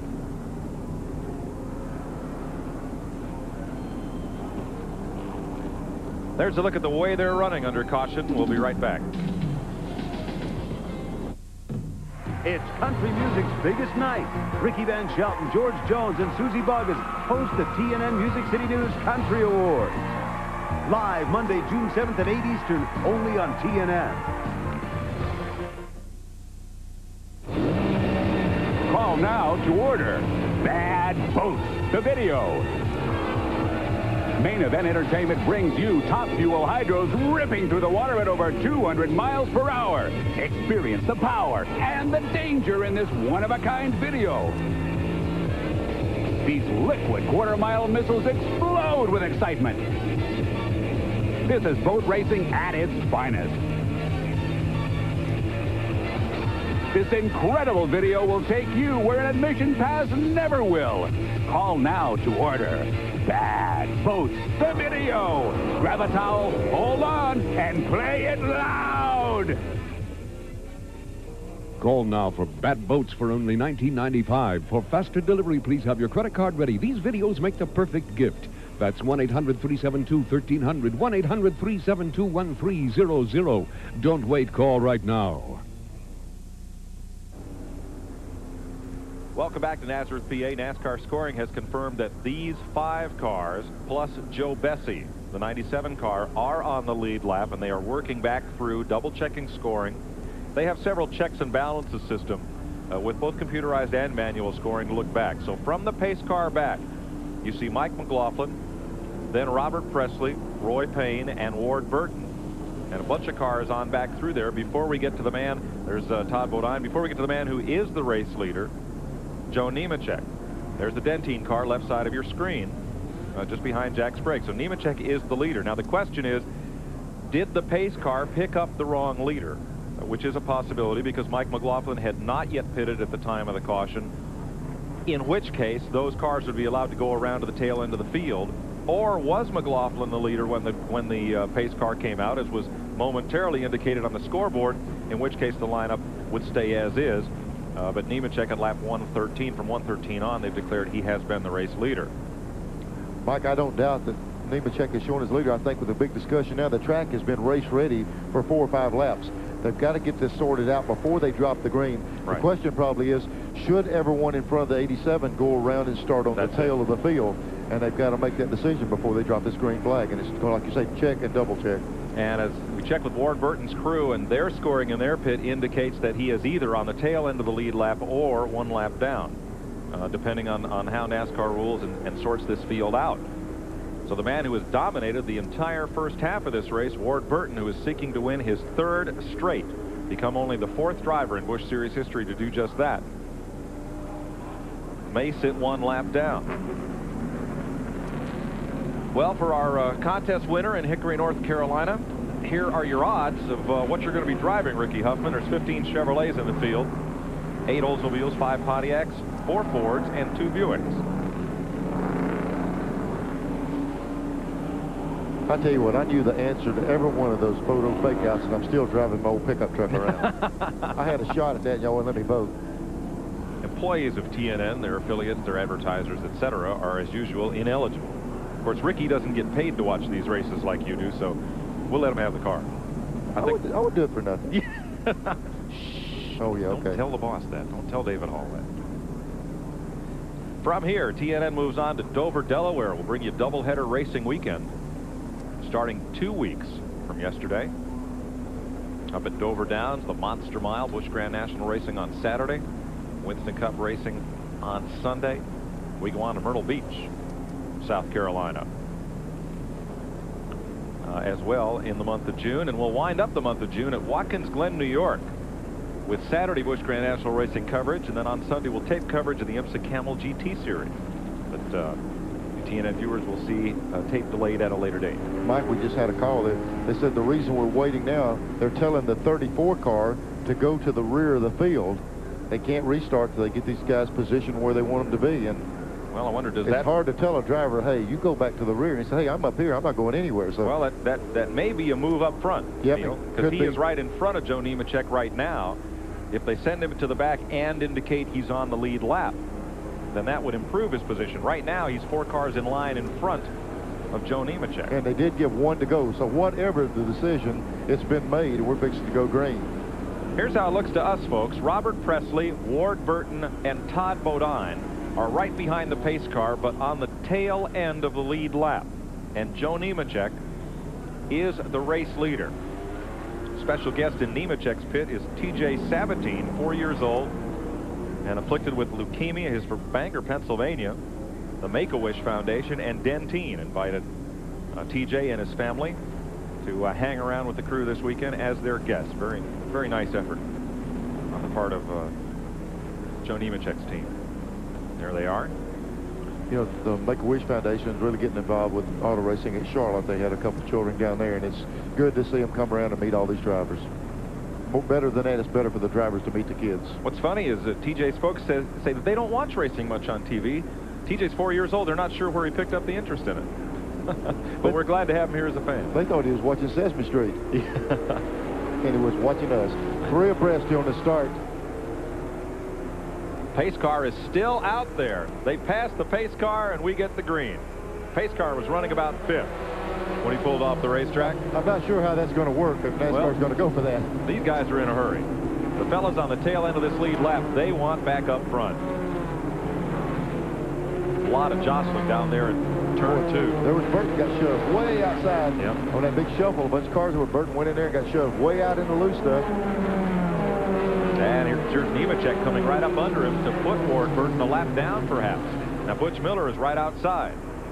And NASCAR has now confirmed that those cars are on the tail end of the lead lap. Nemechek is the leader, and he's right in the middle of a pack of traffic. The reason the pace car came out where it did was that some of those cars had not made pit stops when the caution flag flew. That's what put the race leader in the middle of the line rather than up front.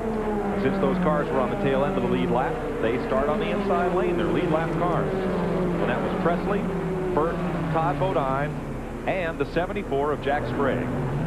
Tom Hessert has spun. There will be no caution. Boy, now that would have put it back where it was earlier. Yes. But the caution did come out, so they still, Nemechek still got that big lead on those other guys. It's the Fred Turner car, the classic auto group Oldsmobile. Now, Robert Presley is the guy who's got clear sailing in front of him, but he has to come all the way around to challenge. He is the 7th place car. Burton was who's up there in front of Nemechek. Something has happened to him. He's falling back. Neil, it looks like his car's just had the big push. He's not been able to run it off the bottom of the corner, and everybody's gotten underneath and by him. He now is a lap down to Joe Nemechek. Yeah, you know, I felt like he would be able to drive right on out there, take the lead, get out there and wait to get his lap back, but he was in front of Nemechek, and now he's past him. Now there are 3 cars that really need a caution. Robert Presley, Todd Bodine, and Jack Sprague. They're the cars on the tail end of the lead lap that have to race all the way around to challenge. There's Bodine. Let's check with Ralph.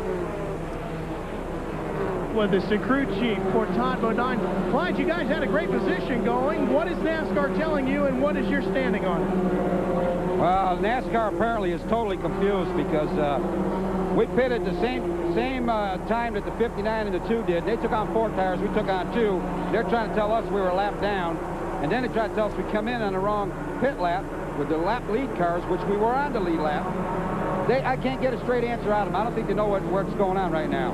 What will you do after the race, if anything? It's protested right now because they think it's not right. Like this race can turn into a paper race. May well be that. If you sat down, Mike, and tried to say, how can I screw up a race any worse, you couldn't do it. It just happens whenever those guys, as we saw the lead guys, some of them pitted, some of them didn't, the caution comes up. It's the worst thing that can happen. It's so confusing, and it's going to be hard to convince some of these guys where they're at. One car is spun. You saw it there briefly, and he's up in the wall, Joe Bessie. The Auto Palace car running for Rookie of the Year honors. He's up in the shadows of the wall. A big key to this, Mike, did the leader take the caution? We got to see if the leader took the caution or some of them raced him back around. No, the pace car is waiting on Nemechek to come around. So there's Nemechek. Ward Burton is going to try to get that lap back right now. They'll move underneath Bessie's car way up out of harm's way. Here's Burton coming to the outside. This could be the key move of the race right here, and Nemechek will hold him off.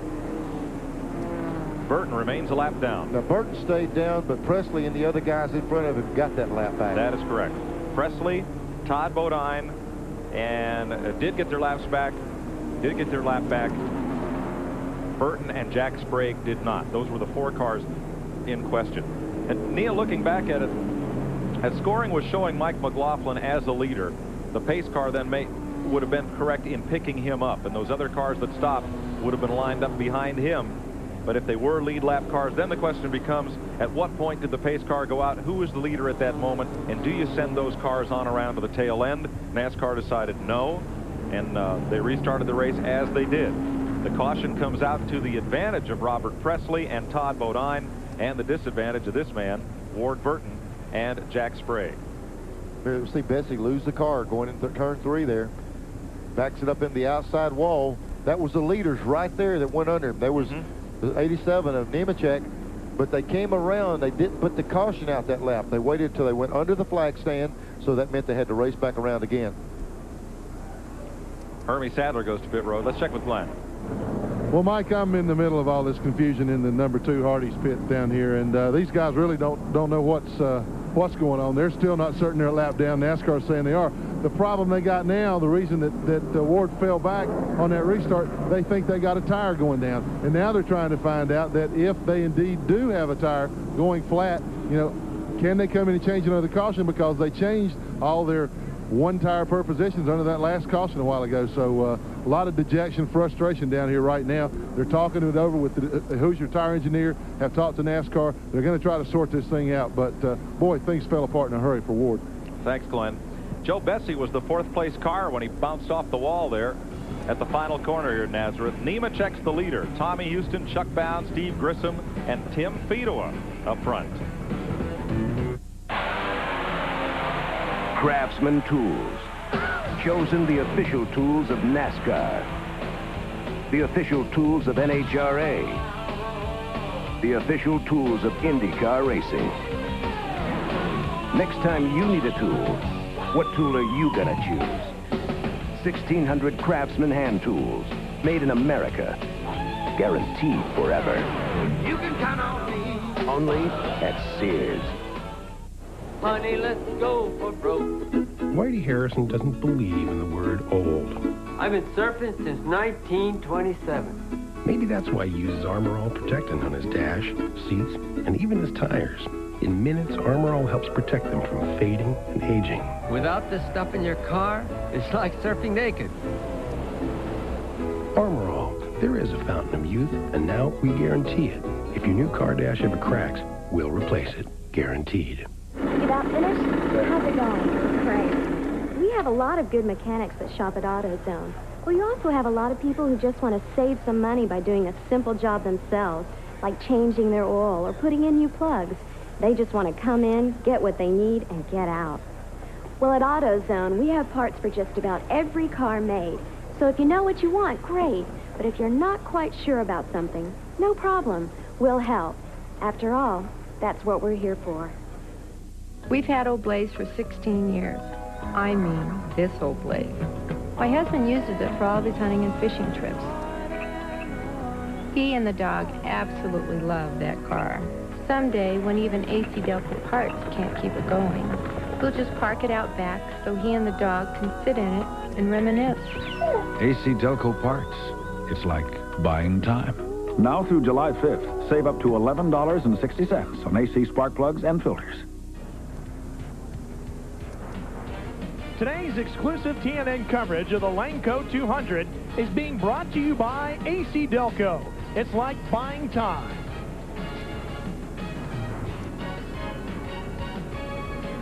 Caution flag out here at Nazarath, Pennsylvania. Joe Nemechek now lined up behind the pace car. He is the race leader.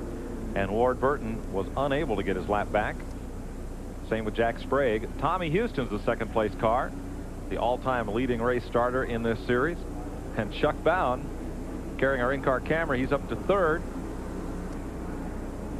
Steve Grissom shown in the fourth position. And Tim Fedewa, the rookie, is fifth. Tell us about this show. Let me put my hand over my heart. The winter show. Yes. We're just about to finish for the season. We've been up in Indy doing some of the guys, and just about to wind the season up, so we have them all ready for this year. You know what I like about Winners? 10 a.m. every Sunday on TNN is you really get into these folks, not so much the nuts and bolts and what they've won and what they've done, but really the personalities and the insights of these guys. It's fun for me, Mike, to get away from the racetrack and sit down and talk with guys and get in circumstances. I've never had an opportunity to sit down with some of the drag race guys, IndyCar guys, and I found out they're all racers and they're all easy to get along with. Well, then tell me, if you hadn't been a stock car racer, what type of racing would you choose? Oh, me. I look at the funny cars, I guess because John Force is so crazy, and I said, I'd like to try it one time. But then I look at Force and I say, it's a good thing I did. Yeah, right. I think it's done something to him. All right. Behind Chuck Bound, Tim Fedewa, the rookie from Holt, Michigan. Having quite a run here in the Keystone Cable Ford. Robert Presley has come all the way around the racetrack, as has Todd Bodine.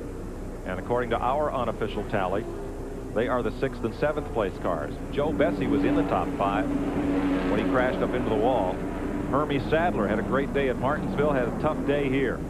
After that crash and losing a brake line, he's back on pit road. He's going to lose another lap here as they rock the car back and forth, and looks like they're trying to get it into or out of gear.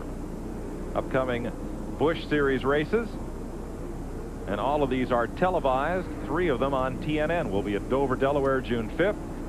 Myrtle Beach, South Carolina, June 12th, and Watkins Glen, New York, June 26th.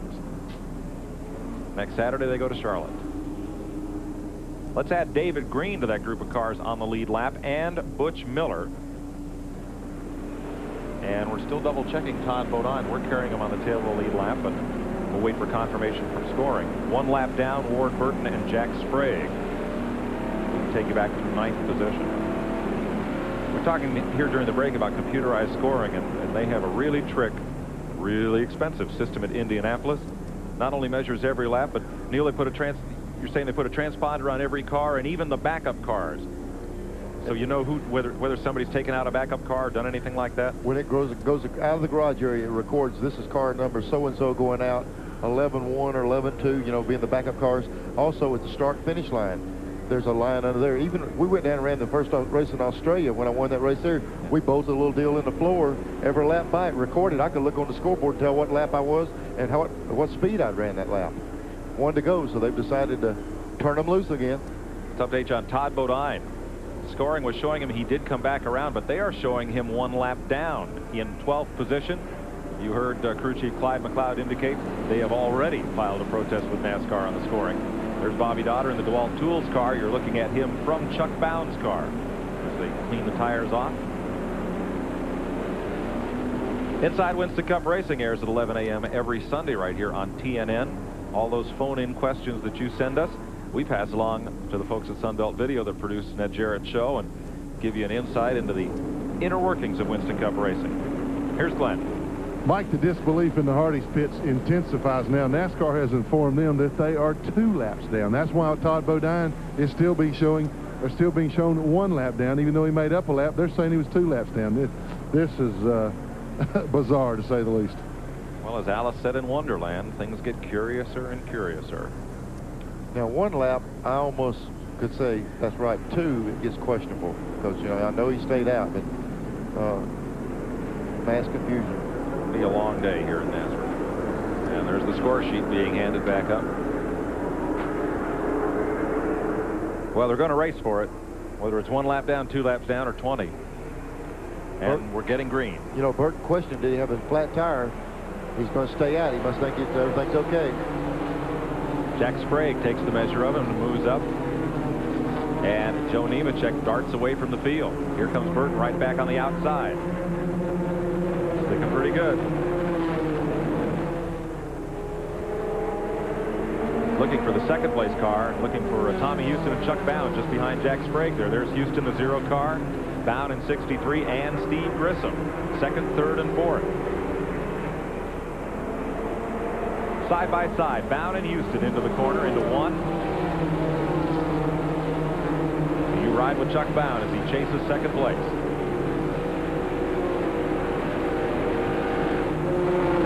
There's Bound and Steve Grissom right with him.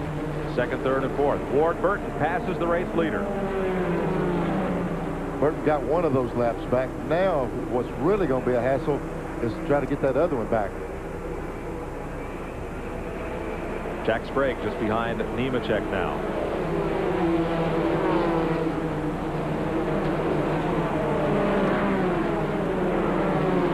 And Burton taking off. So, I wonder if oh, Jack Sprague got a little bit into Nemechek and then saved it.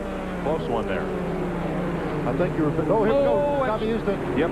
Chuck Bound got into him. Here's one of those laps coming back for Burton.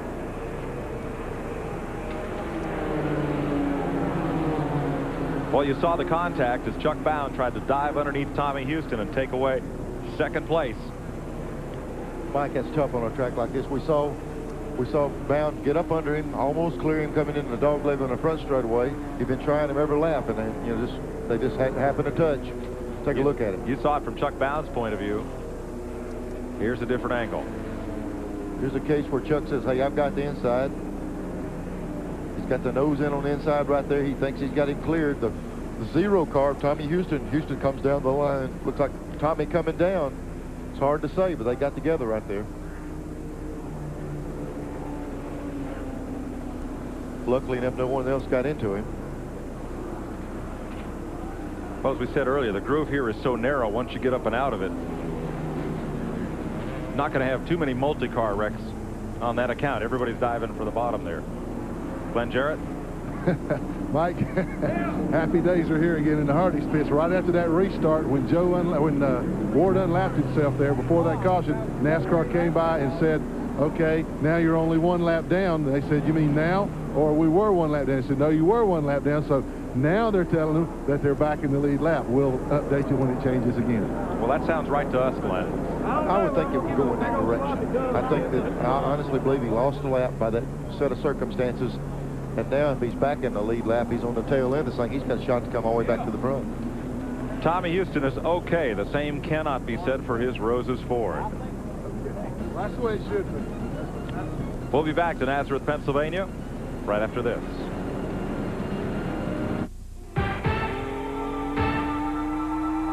Bad start and cost you to race in this business. The winningest battery of NASCAR isn't a special racing battery. I have well over 600 NASCAR starts with a Die-Hard battery. It's exactly the same battery you can buy for your car at Sears. You have to be crazy to come out here without a Die-Hard. Sears Die-Hard, the official battery of NASCAR. I have never had a failure on the starting line yet. You can count on me. Die-Hard. More power when you need it most. There's no place on earth that I'd rather be than out in the open where it's all plain to see. If it's gonna get done, it's up to you and me. Come on and head for the mountains of Bush. Come on and head for the mountains of Bush. Here. If you're looking into faucets, Peerless means plenty. America's leading do-it-yourself faucet. In hundreds of styles and finishes. All made with solid brass valve construction. And all warranty for as long as you own your home. The best made, best back do-it-yourself faucets in America. That's what Peerless means. The best defense is not to offend. Thus, introducing the new Right Guard Sports Stick. Now with a time-release formula for longer-lasting protection against hostile odor all day. For protection that endures.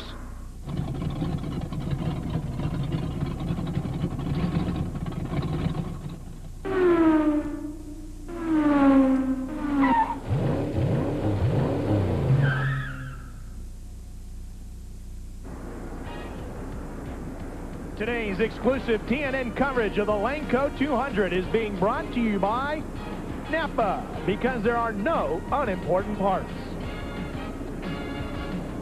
Welcome back to Nazareth. We're under caution, and we're showing very unofficially 8 cars on the lead lap here in the Laneco 200. I mean, we talked last night at Charlotte about the spotters and their role high atop the speedway there and help the drivers not only for pending accidents, but when it's clear to pull over, when it's clear to come down, whether a guy's up alongside you.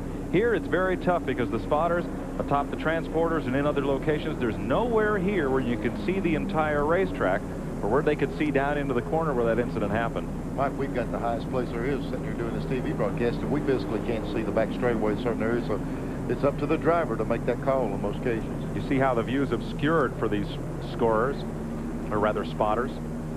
Let's have another look at the incident as you saw it riding with Chuck Bound. Going in the corner right here, Chuck was down low. Tommy Houston, it's a simple matter. They both were trying for the same piece of real estate. Tommy comes out on the short end, literally gets the back end knocked completely flat on his car. 50 laps to go this time around. And they will be given the green the next time around. Give them one to go this time. And as we've often told you, it's certainly not our place to fix blame, and there's no way to tell from any of those angles if Chuck Bound could have braked more, would have braked more, or if he was already hard on the brakes as Tommy Houston came down into the corner. There's only 2 guys that know what happened, and they both got helmets on. And while we if and could have too, we also, just like the scoring, they're doing as best they can with what the circumstances. It was just a odd thing to happen. The worst time it could have possibly happened in the middle of that pit stop. They got the scoring so messed up. Correct. It's amazing they keep it as straight as they do with the way we have to do it right now. Well, the big break was Ward Burton. Not only did he get his lap back, and he's on the lead lap, he gets to move up on the inside line with those lead lap cars. So he's unofficially shown in 8th place. If there's 8 cars on the lead lap, he has the option to pull up into 8th position, and that's right where he's at. He's got Butch Miller, Tim Fedewa ahead of him. Joe Nemechek's the leader. Chuck Bound is 2nd. Steve Grissom is 3rd. 4th is Robert Presley. 5th is David Green. 6th is Butch Miller. 7th is Tim Fedewa, and 8th is Ward Burton. 1 lap down, Jack Sprague, Bobby Dotter. They're still showing Todd Bodine a lap down. Jeffrey Green, Tom Peck, Ricky Craven, Mike McLaughlin, and Rodney Cones. 3 laps back, Mike Stefanik. Mike Wallace, and a group of cars further back. Let's ride with Chuck Bound on the restart. Nemechek hits the gas. That's Sprague on the outside. He is a lap down, and he will separate the leaders. It's Grissom in third, that light blue channel lock car. Sprague was a lap down, but we saw him earlier try to get a lap back, drive up under him, but his car got loose, so he's got a fast race car. Be 48 to go this time by.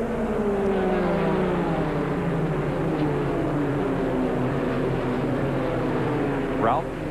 Mike, the crew chief for Joe Nemechek is Vic Kangas. Now, Vic, what are you telling Joe? I mean, you got a really unique situation brewing here with some help from NASCAR. Well, we were lucky we pitted on that early caution, and we got fuel, and that helped preserve our front spot there. The only thing I've been telling Joe is that we need to get going as quick as we can with this Dentine Chevrolet. He said he'd like to, but he said for the first few laps, the car is quite loose. He said he has to wait for a little heat to get in the front tires to get that up to pressure, you know what I'm saying? And I think we got a good shot at staying up front. Well, he's third right now. Steve Grissom just pulled up on him. He got Robert Presley on his bumper. Mike, the very set of circumstances he was explaining to us is what happened. We saw Nemechek go in there on the first lap, front end broke loose, drove outside, the cars were able to get under him.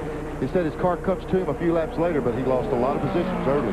He drops to fourth as Robert Presley gets underneath and puts the Alliance car up to third. Nemechek, last victory, August. Loudon, New Hampshire last year.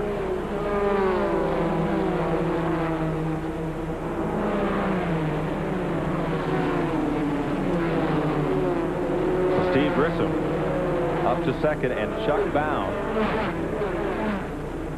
is on the point. Grissom seems like in all these races he never really starts that far up front, but he works his way up there during the course of the day. Good little race car, good big race car driver. Yeah, big boy, football player.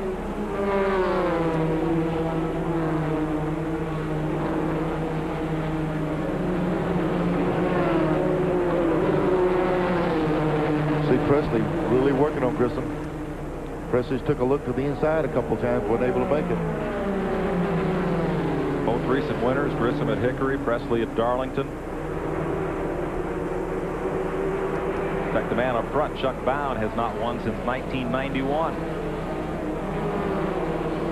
Bradford, Virginia, July 91, his last victory 49 races ago. They've come very close. Just haven't found victory lane. There's Presley taking a look to the inside again. See the top group come through. Presley can get his car. We've seen him all day long, been able to get the nose down under him. He just hasn't been able to drive up beside him. He can make the move. He just can't get the car to jump where he wants to.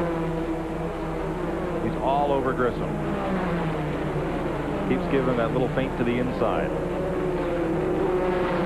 I'm glad we don't have a bumper camera on the back bumper of Grissom's car. No, it's probably a good thing. Yeah, we wouldn't have it for the long. lens might get scratched here. Good, tough racing. That's what it's about. You got to love this. While this is going on right here, Chuck Bound is pulling a Burton on him. He's driving away while these guys are battling. Chuck has a 1 second lead.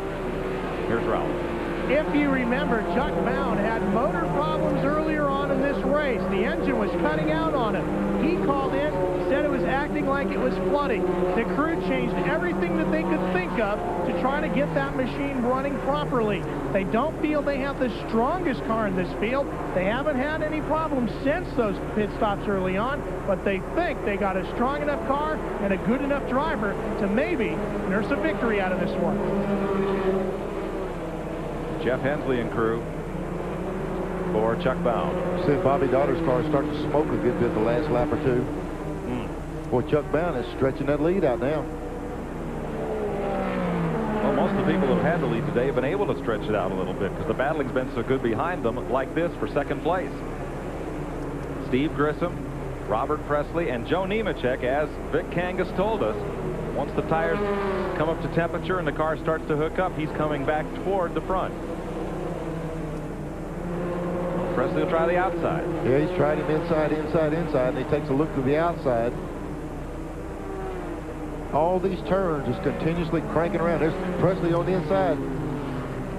That's right there's where we saw Bound in the 0 car of Houston have problem. The time looked like Presley backed out. 39 laps to go. Yeah, he had 2 wheels down on the yellow apron. There's a ripple strip there. There's not a lot of traction down on that bottom where it's painted yellow. Bound. Grissom, Presley, Nemechek. The 99 car is right with him, Ricky Craven, but Craven went 1 lap down earlier.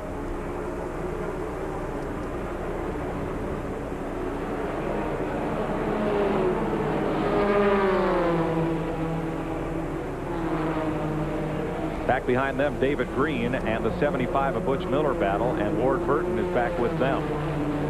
That is the fight for 5th through 8th position. It's a little further back of this pack.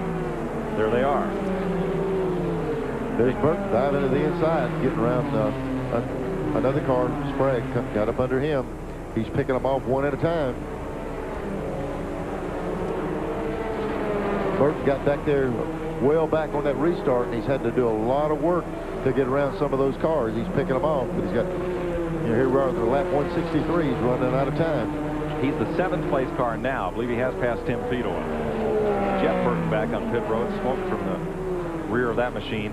And Tom Hessert also makes a pit stop. Here's your Napa Field standing update, brought to you by Napa, because there are no unimportant parts.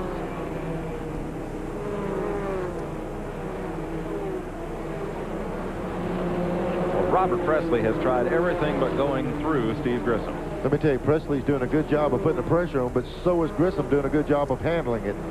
You know, he's looking right there. He gives him room when he needs to, and he cuts him off when he has to. He's using up the racetrack, but he's giving Presley enough room to stick that car up there if he can get up under him. Presley would be my pick for the David Pearson look-alike contest. Yeah. Not so much look-alike, but act alike. He's a very heads-up, very thinking, very charging when I need to race driver. And out of the car, he's just as loose and easy-going as David is. Yep, and here he is. He's not easy-going now. He's digging. He's finally got up under Grissom. Made the pass. Nemechek wanted to make that same move, but he was back just far enough that Grissom was able to close on. Here comes Grissom right back on the inside. Yep, Presley left him too much room. Presley did all lap after lap after lap of work to get around him, and in one corner, Grissom's back. Couldn't have slid the Allentown paper between the two of them. Yeah, but here goes Presley. He says, let me try some of this outside myself.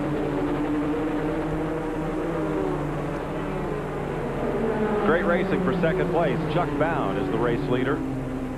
Robert Presley, Steve Grissom, Joe Nemechek, and David Green, the top 5. We'll be right back. Bassmasters next on TNN Outdoors.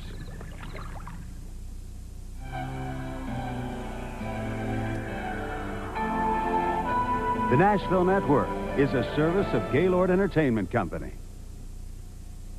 Pool the Masters way and learn from the best. 2 of America's favorite instructional videos are now available only through this special TV offer. Get tips from Steve Mizrak, Pretty Boy Floyd, Iwa Mataya, and other pool greats. Now for a limited time, you can order both videos for the price of one. Learn the secrets of breaks, banks, defense, position, angles, and trick shots like the Massey and the jump. Take it from me, The Miz. When you purchase Pool the Masters way and learn from the best, you'll learn everything you need to know how to shoot pool like a pro. With these 2 tapes, you can do almost anything, except beat me. World champion Steve Mizrak takes you through the best way to improve your game. Call the number on your screen and we'll send you this wonderful 2-video cassette collection for just $24.95 plus postage and handling. 2 for the price of 1? How can you go wrong? These videos have never been offered together, and they are only being offered for a limited time. Act now while supplies last. Call 1-800-238-9300. That's 1-800-238-9300. 30 laps away from the checkered flag. An Escafane ST Pontiac of Chuck Bound. 49 races since he and the Hensley team have visited Victory Lane July of 1991. Long dry spell. This car's really getting around good. You know, he's opened up just about as big a lead as we saw Ward Burton do all day long, so really got his car running now. There's the separation back to Robert Presley. Steve Grissom has dropped in behind Ricky Craven. Now Craven is a lap down. He is unofficially the 9th place car. Craven is. Had a strong early run. We'll have the DuPont folks up here at Nazareth from Wilmington, Delaware.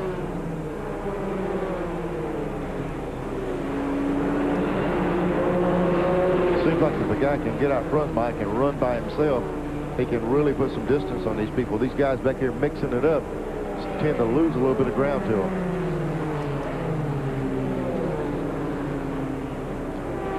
We're picking up Presley. We'll see Presley come into the shot. Seems like Presley's car really works down the back straightaway going in turn 3 over there. What I've got to wonder is if Presley maybe used up enough of his tires trying to get back around on the lead lap and chase back around. Or does he have something for Chuck Bowen here? We'll check the separation as they come by. 27 laps to go next time. There's the 1.2 second difference. Chuck Bowen's advantage. He rolls to turn 1, and Steve Grissom back is 3rd. Nemechek trying to close in, but Nemechek has his hands full of David Green right now, and Butch Miller, and Ward Burton for 4th place. You know, Burton came up through there real strong, and then he got to this other group of cars, and he hasn't been able to get around them. There they are. Nemechek, David Green, Butch Miller, and Ward Burton fighting for 4th place.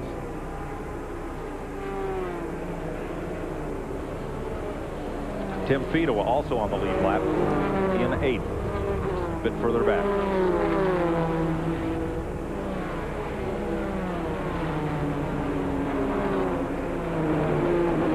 Mentioned the Todd Bodine, the pole sitter and defending champ of this race after the restart, running solidly in a pack, but has not been able to come toward the front.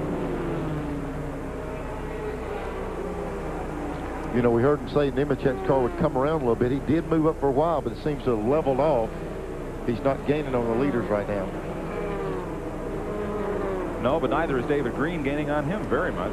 There they are, Nemechek and Green, 87 and 44. Butch Miller, though, wants a piece of David Green. Tell you where the gaining is being done is the 59 car is gaining up with the leaders now. There's Butch Miller trying to make the move under David Green, and he almost got the nose under there. Almost. There's your lead battle.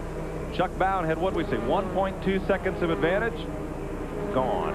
It's as empty as that iced tea glass. How about 1.2 inches now? Yeah. We saw Presley pressure and pressure and pressure a while ago on Grissom, and now he's going to have to put the same work on Chuck Bowen's car. He's going to have to see if he can get enough pressure on him. Maybe make him slip, maybe get up under him. Bowen takes that high line, and Presley's been successful down low. The fans are kind of pogo sticking up here. The cars come, leaders come by, they jump up, they sit down, wait 20 seconds, they're on their feet again. Here's Glenn Jarrett for an update. Mike, I'm in the pits of Robert Presley. This is crew chief Ricky Pearson. Ricky had to use a lot of race car, a lot of tires to get by Grissom. Has he got enough left for Bowen? I don't know. You know, Chuck, he's a real good racer and a hard racer, and of course Robert is too. And we've run him down, and looks like he's up beside him now. So I don't know. We might be able to get by him, but I don't know about holding him off. Well, I'll guarantee you, I think if Robert Presley gets by him, he will hold him off. He is by him. Chuck Bowen is back in 2nd place. Presley, winner at Darlington, won the most races of anybody on last year's Busch Tour. A lot of people wonder why didn't he go Winston Cup racing this year. He said, I'm not quite ready. Yeah, you're right. He used good judgment there. He wanted to run this series some more. Boy, we just saw Chuck Bowen get to the outside. We're in Chuck Bowen's car now. There's Grissom passing him. Chuck's going to try to get back under Grissom. That put Chuck dropped back to 3rd place in that last lap or so. You can't see it from this view, but Chuck's mirror is full of chewing gum. Joe Nemechek. There he is. And David Green. Yeah, what happens if one car gets under you get out there, and then the whole chain goes by? Kind of like Martinsville, only twice as fast and twice as long. You let somebody else open the door and you stick your foot in it. That's all the best way to do it.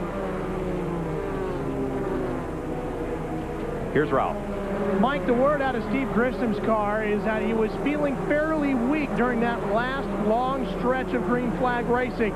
We did have a fairly lengthy yellow period shortly after that, which helped to get him back up to some full strength. They don't think he has enough physical strength to necessarily run down Robert Presley. They felt that he could get Chuck Bound as he did, but they're not sure that he's physically capable of actually manhandling the car enough to reel in Robert Presley in the remaining laps. So Grissom trying to hang on and hold his own. Holding second place. That'll make you feel better, Neil. Yeah, I was going to say, when you get down this part of the race, you might be feeling bad, but if he sees that leader out there and feels like he has an opportunity to win this race, sometimes you can just step up the pace and kind of forget the way you feel and just run the car a little harder. So I wouldn't rule Grissom out of this thing. He can see Presley just about 15 car lengths ahead. There's that pack of cars from fourth on back. Make that third on back. Chuck Bound has drifted back to that pack. Or they have caught him, rather. David Green having a look underneath. Nope.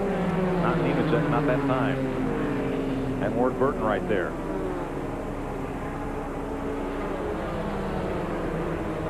Shows you how close this series has gotten right here. Yep. You know, Burton's been trying to get under the 75 back there.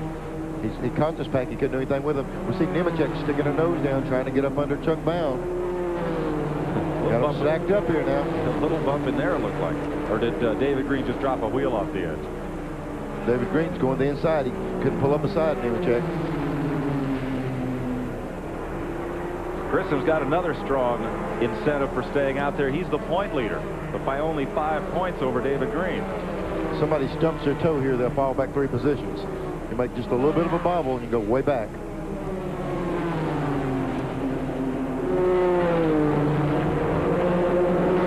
Chuck Bound, leader of that pack, is third. Bound, Nemechek, Green,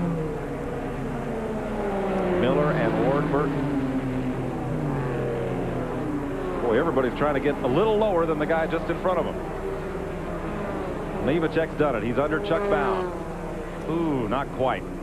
Butch Miller underneath Ward Burton. Burton's trying the outside. Go around the outside of these guys. He tried inside. Now he is going around the outside. He's past the 75. He's on the outside of Green. I don't know if he can pull this off going down in this next turn. They touch. Rather, I think it's Chuck Bound that slipped up, and Ward's going to find himself blockaded by Bound's car. Unless they go 3 wide here. They started to do that. The track's not that wide. So Nemechek moves up to third. David Green takes over fourth. Ward Burton to fifth. And you're riding with now 6th place Chuck Bound. A little bump right there. Either broke loose. 7th place. I think he got down on that ripple strip deal, and the car just jumped out from under him. And Butch Miller was right there, got underneath and went by. We can just see the car wiggle up off the corner. There's Ward Burton trying to get around Green. 13 laps to go.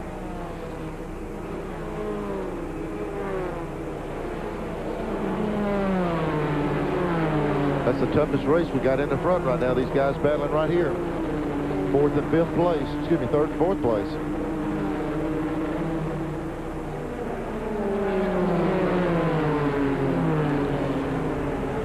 See Burton trying to get down under Green. His car won't stay as low as it did earlier in the race.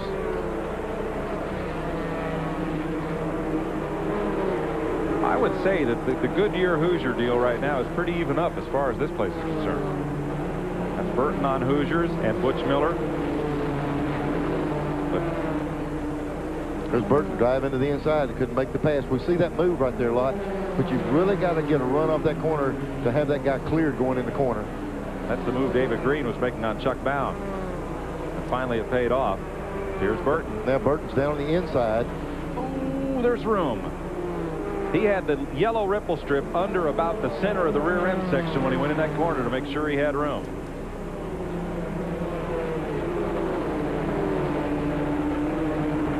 Up front, Robert Presley. Trying to notch his 9th career victory in the Busch Series. Presley's got a big enough lead. Unless something happens here, he should be in good shape at the end of this race. The battle's going to be a little back in the field. 10 laps to go. Presley going around lap cars.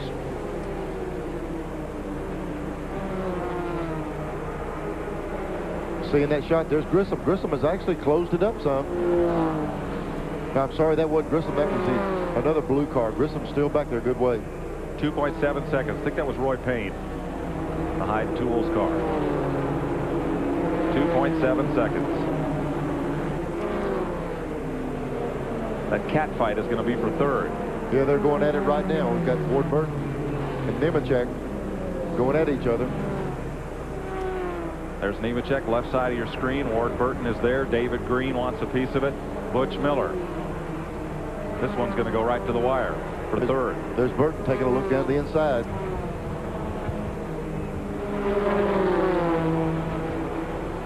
He's gotten past David Green, and now just Nemechek separates him from the two leaders. Try him on the outside, looks like. Long way around. Tough way to do it out there. David Green may get a run at him here.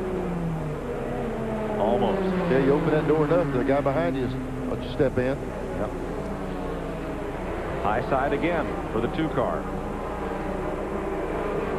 7 to go. 7 laps.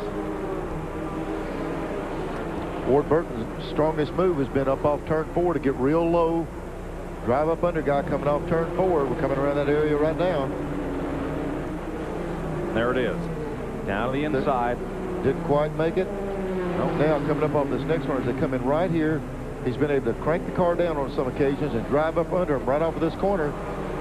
Nemechek's car is pretty stout. Wasn't able to clear him.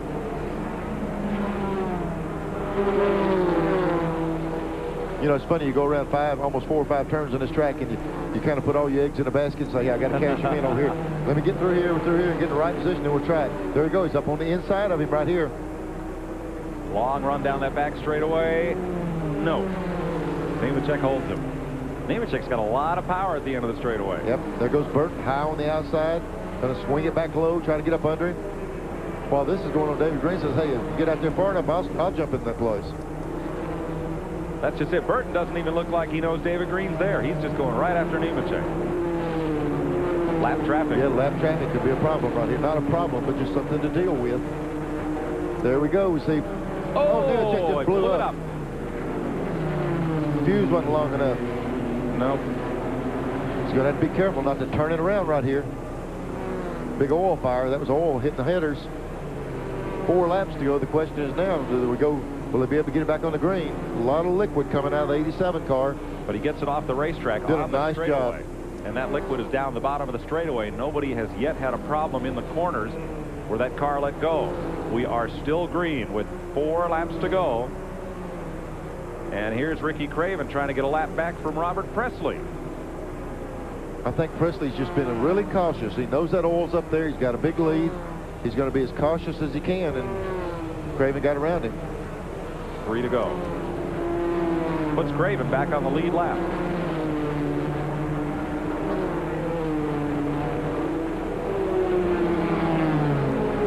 It's a lot easier to let him worry you in your front window than in your back window. You're exactly right. Nemechek did a good job when that thing went away on him not to have a problem. Then he was really courteous enough just to snatch the car over in the grass, get it off the racing surface, not causing more problems. 2 laps to go for Robert Presley and Steve Grissom. What a job he's done. Ailing, they had to put fluids in him last night, loaded him into the race car to try to preserve his point lead, and Grissom is the 2nd place car when they take the white flag this time around.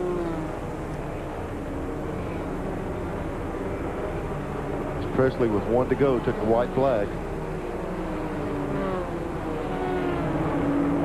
This will be a good win for Presley after the things that happened in Martinsville. Yes. You know, a little bit of discipline put on him there in Martinsville for something that happened. It'll be good for him to win a race like this. Lost a lot of points there. Fell back to 7th after being ejected. But not today. Today it is all Robert Presley who rises to the top, comes off the final corner, and collects his 9th career victory. Checkered flag, Robert Presley wins the Laneco 200 by 2.1 seconds over Steve Grissom. Ward Burton comes from a lap down to finish 3rd. David Green is 4th. Butch Miller is 5th. Chuck Bound holds on for a 6th place finish on the lead lap. Tough day for Tommy Houston. Ended up in the fence. Tough day for Todd Bodine, caught in the wrong place on those caution flags. Joe Bessie running fourth up into the wall. Take you a little further back in the field. Top 5, we gave you Butch Miller, Chuck Bound a 6th, Tim Fiedel was 7th, Ricky Craven 8th on the end of the lead lap, Mike McLaughlin 9th, Rodney Combs 10th, Todd Bodine credited 11th, and Jack Sprague 12th. We'll go to Victory Lane here at Nazareth, PA, right after these messages. For the last 16 years, Sears Paint has protected the great American home of Thomas Edison. Easy living interior and weather beater exterior. And right now you can save on these paints for your home. These easy living interior paints only $9.99 a gallon. And these easy living paints only $11.99 a gallon. And weather beater premium exterior just $11.99 a gallon. Easy living and weather beater paints for great American homes like yours. You can count on me.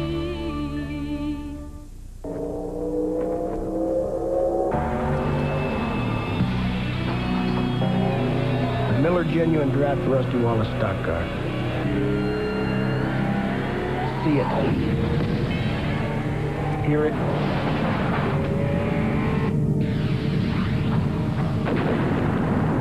Feel it.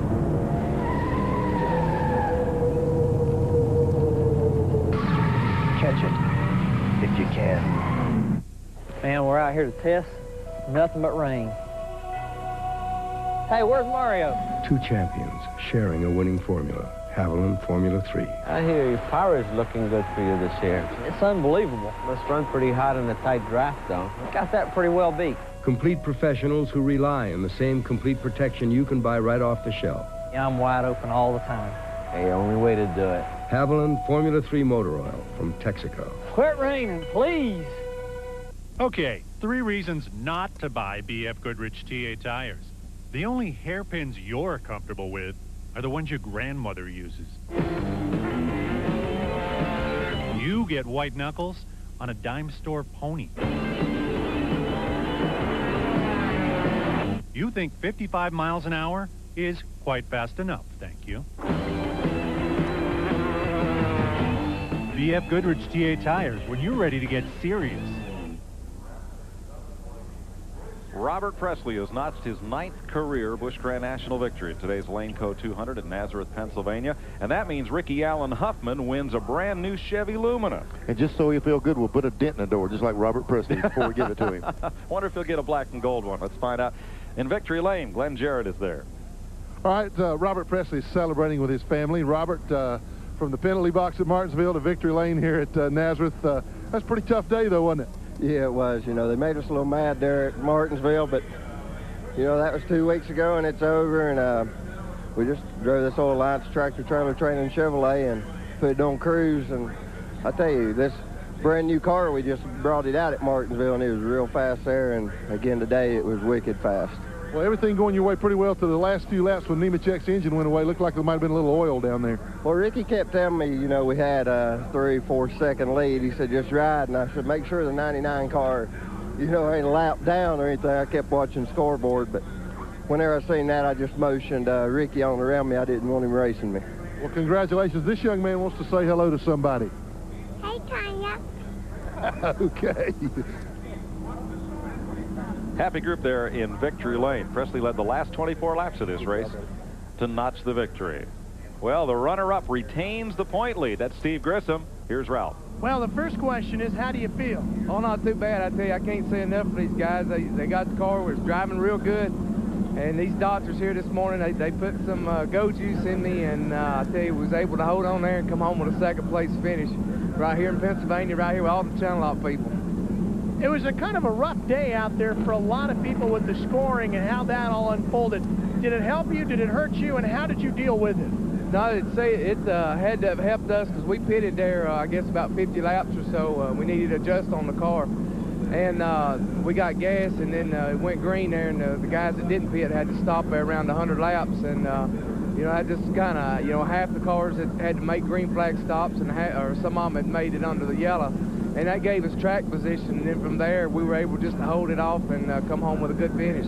As you mentioned, Mike, he will hold on and extend his point lead. Steve Grissom came in here with a lead over David Green. Grissom finishes in second position, and David Green winds up fourth today, so that's a few points difference. Ward Burton winding up third, and fifth would be Butch Miller. Here's your top 5 in the Laneco 200 today.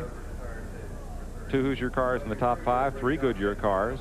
Pretty even up day as far as the tire war is concerned. Tire battle, that is. 6 through 10, Chuck Bound, Tim Fedewa on the lead lap, and Ricky Craven. Mike McLaughlin 1 lap down. The ex-modified champ had a strong day, finishing 9th, and Rodney Combs out of West Virginia made his Pennsylvania-based sponsors happy with a 10th place finish. We'll be at Dover, Delaware in 2 weeks to bring you Busch racing on Saturday and Winston Cup racing on Sunday. When seconds count, no time for second best. So Craftsman, the official tools of NASCAR, updates the Busch Series point standings for you. Steve Grissom, 1345. David Green, 1330. That's a 15-point difference now, a little more than it was. Joe Nemechek is third. Chuck Brown, fourth. And Ward Burton, with 2 wins and a third in the last 3 races, to 5th in the point standings. Moving up from 6th. Hermie Sadler was 4th and drops out of the top 5. You see him there in 7th behind Robert Presley. Presley made a big jump. He came in here 7th. Moved himself up to 6th and up into top 5 challenging position. Ricky Craven, Tom Peck, and Jeff Burton round out the top 10 in Busch Series points. Wild day at the races, Neil. Yeah, you know, the thing with the caution, there's no doubt it kind of scrambled things up, but Presley's car came on real strong at the end. A good win for him. So for Neil Bonnet, Glenn Jarrett, and Ralph Shaheen, I'm Mike Joy, congratulating Robert Presley on his victory in the Laneco 200. Breaks Ward Burton's streak. Off we go to Charlotte and then TNN at Dover in 2 weeks. See you then.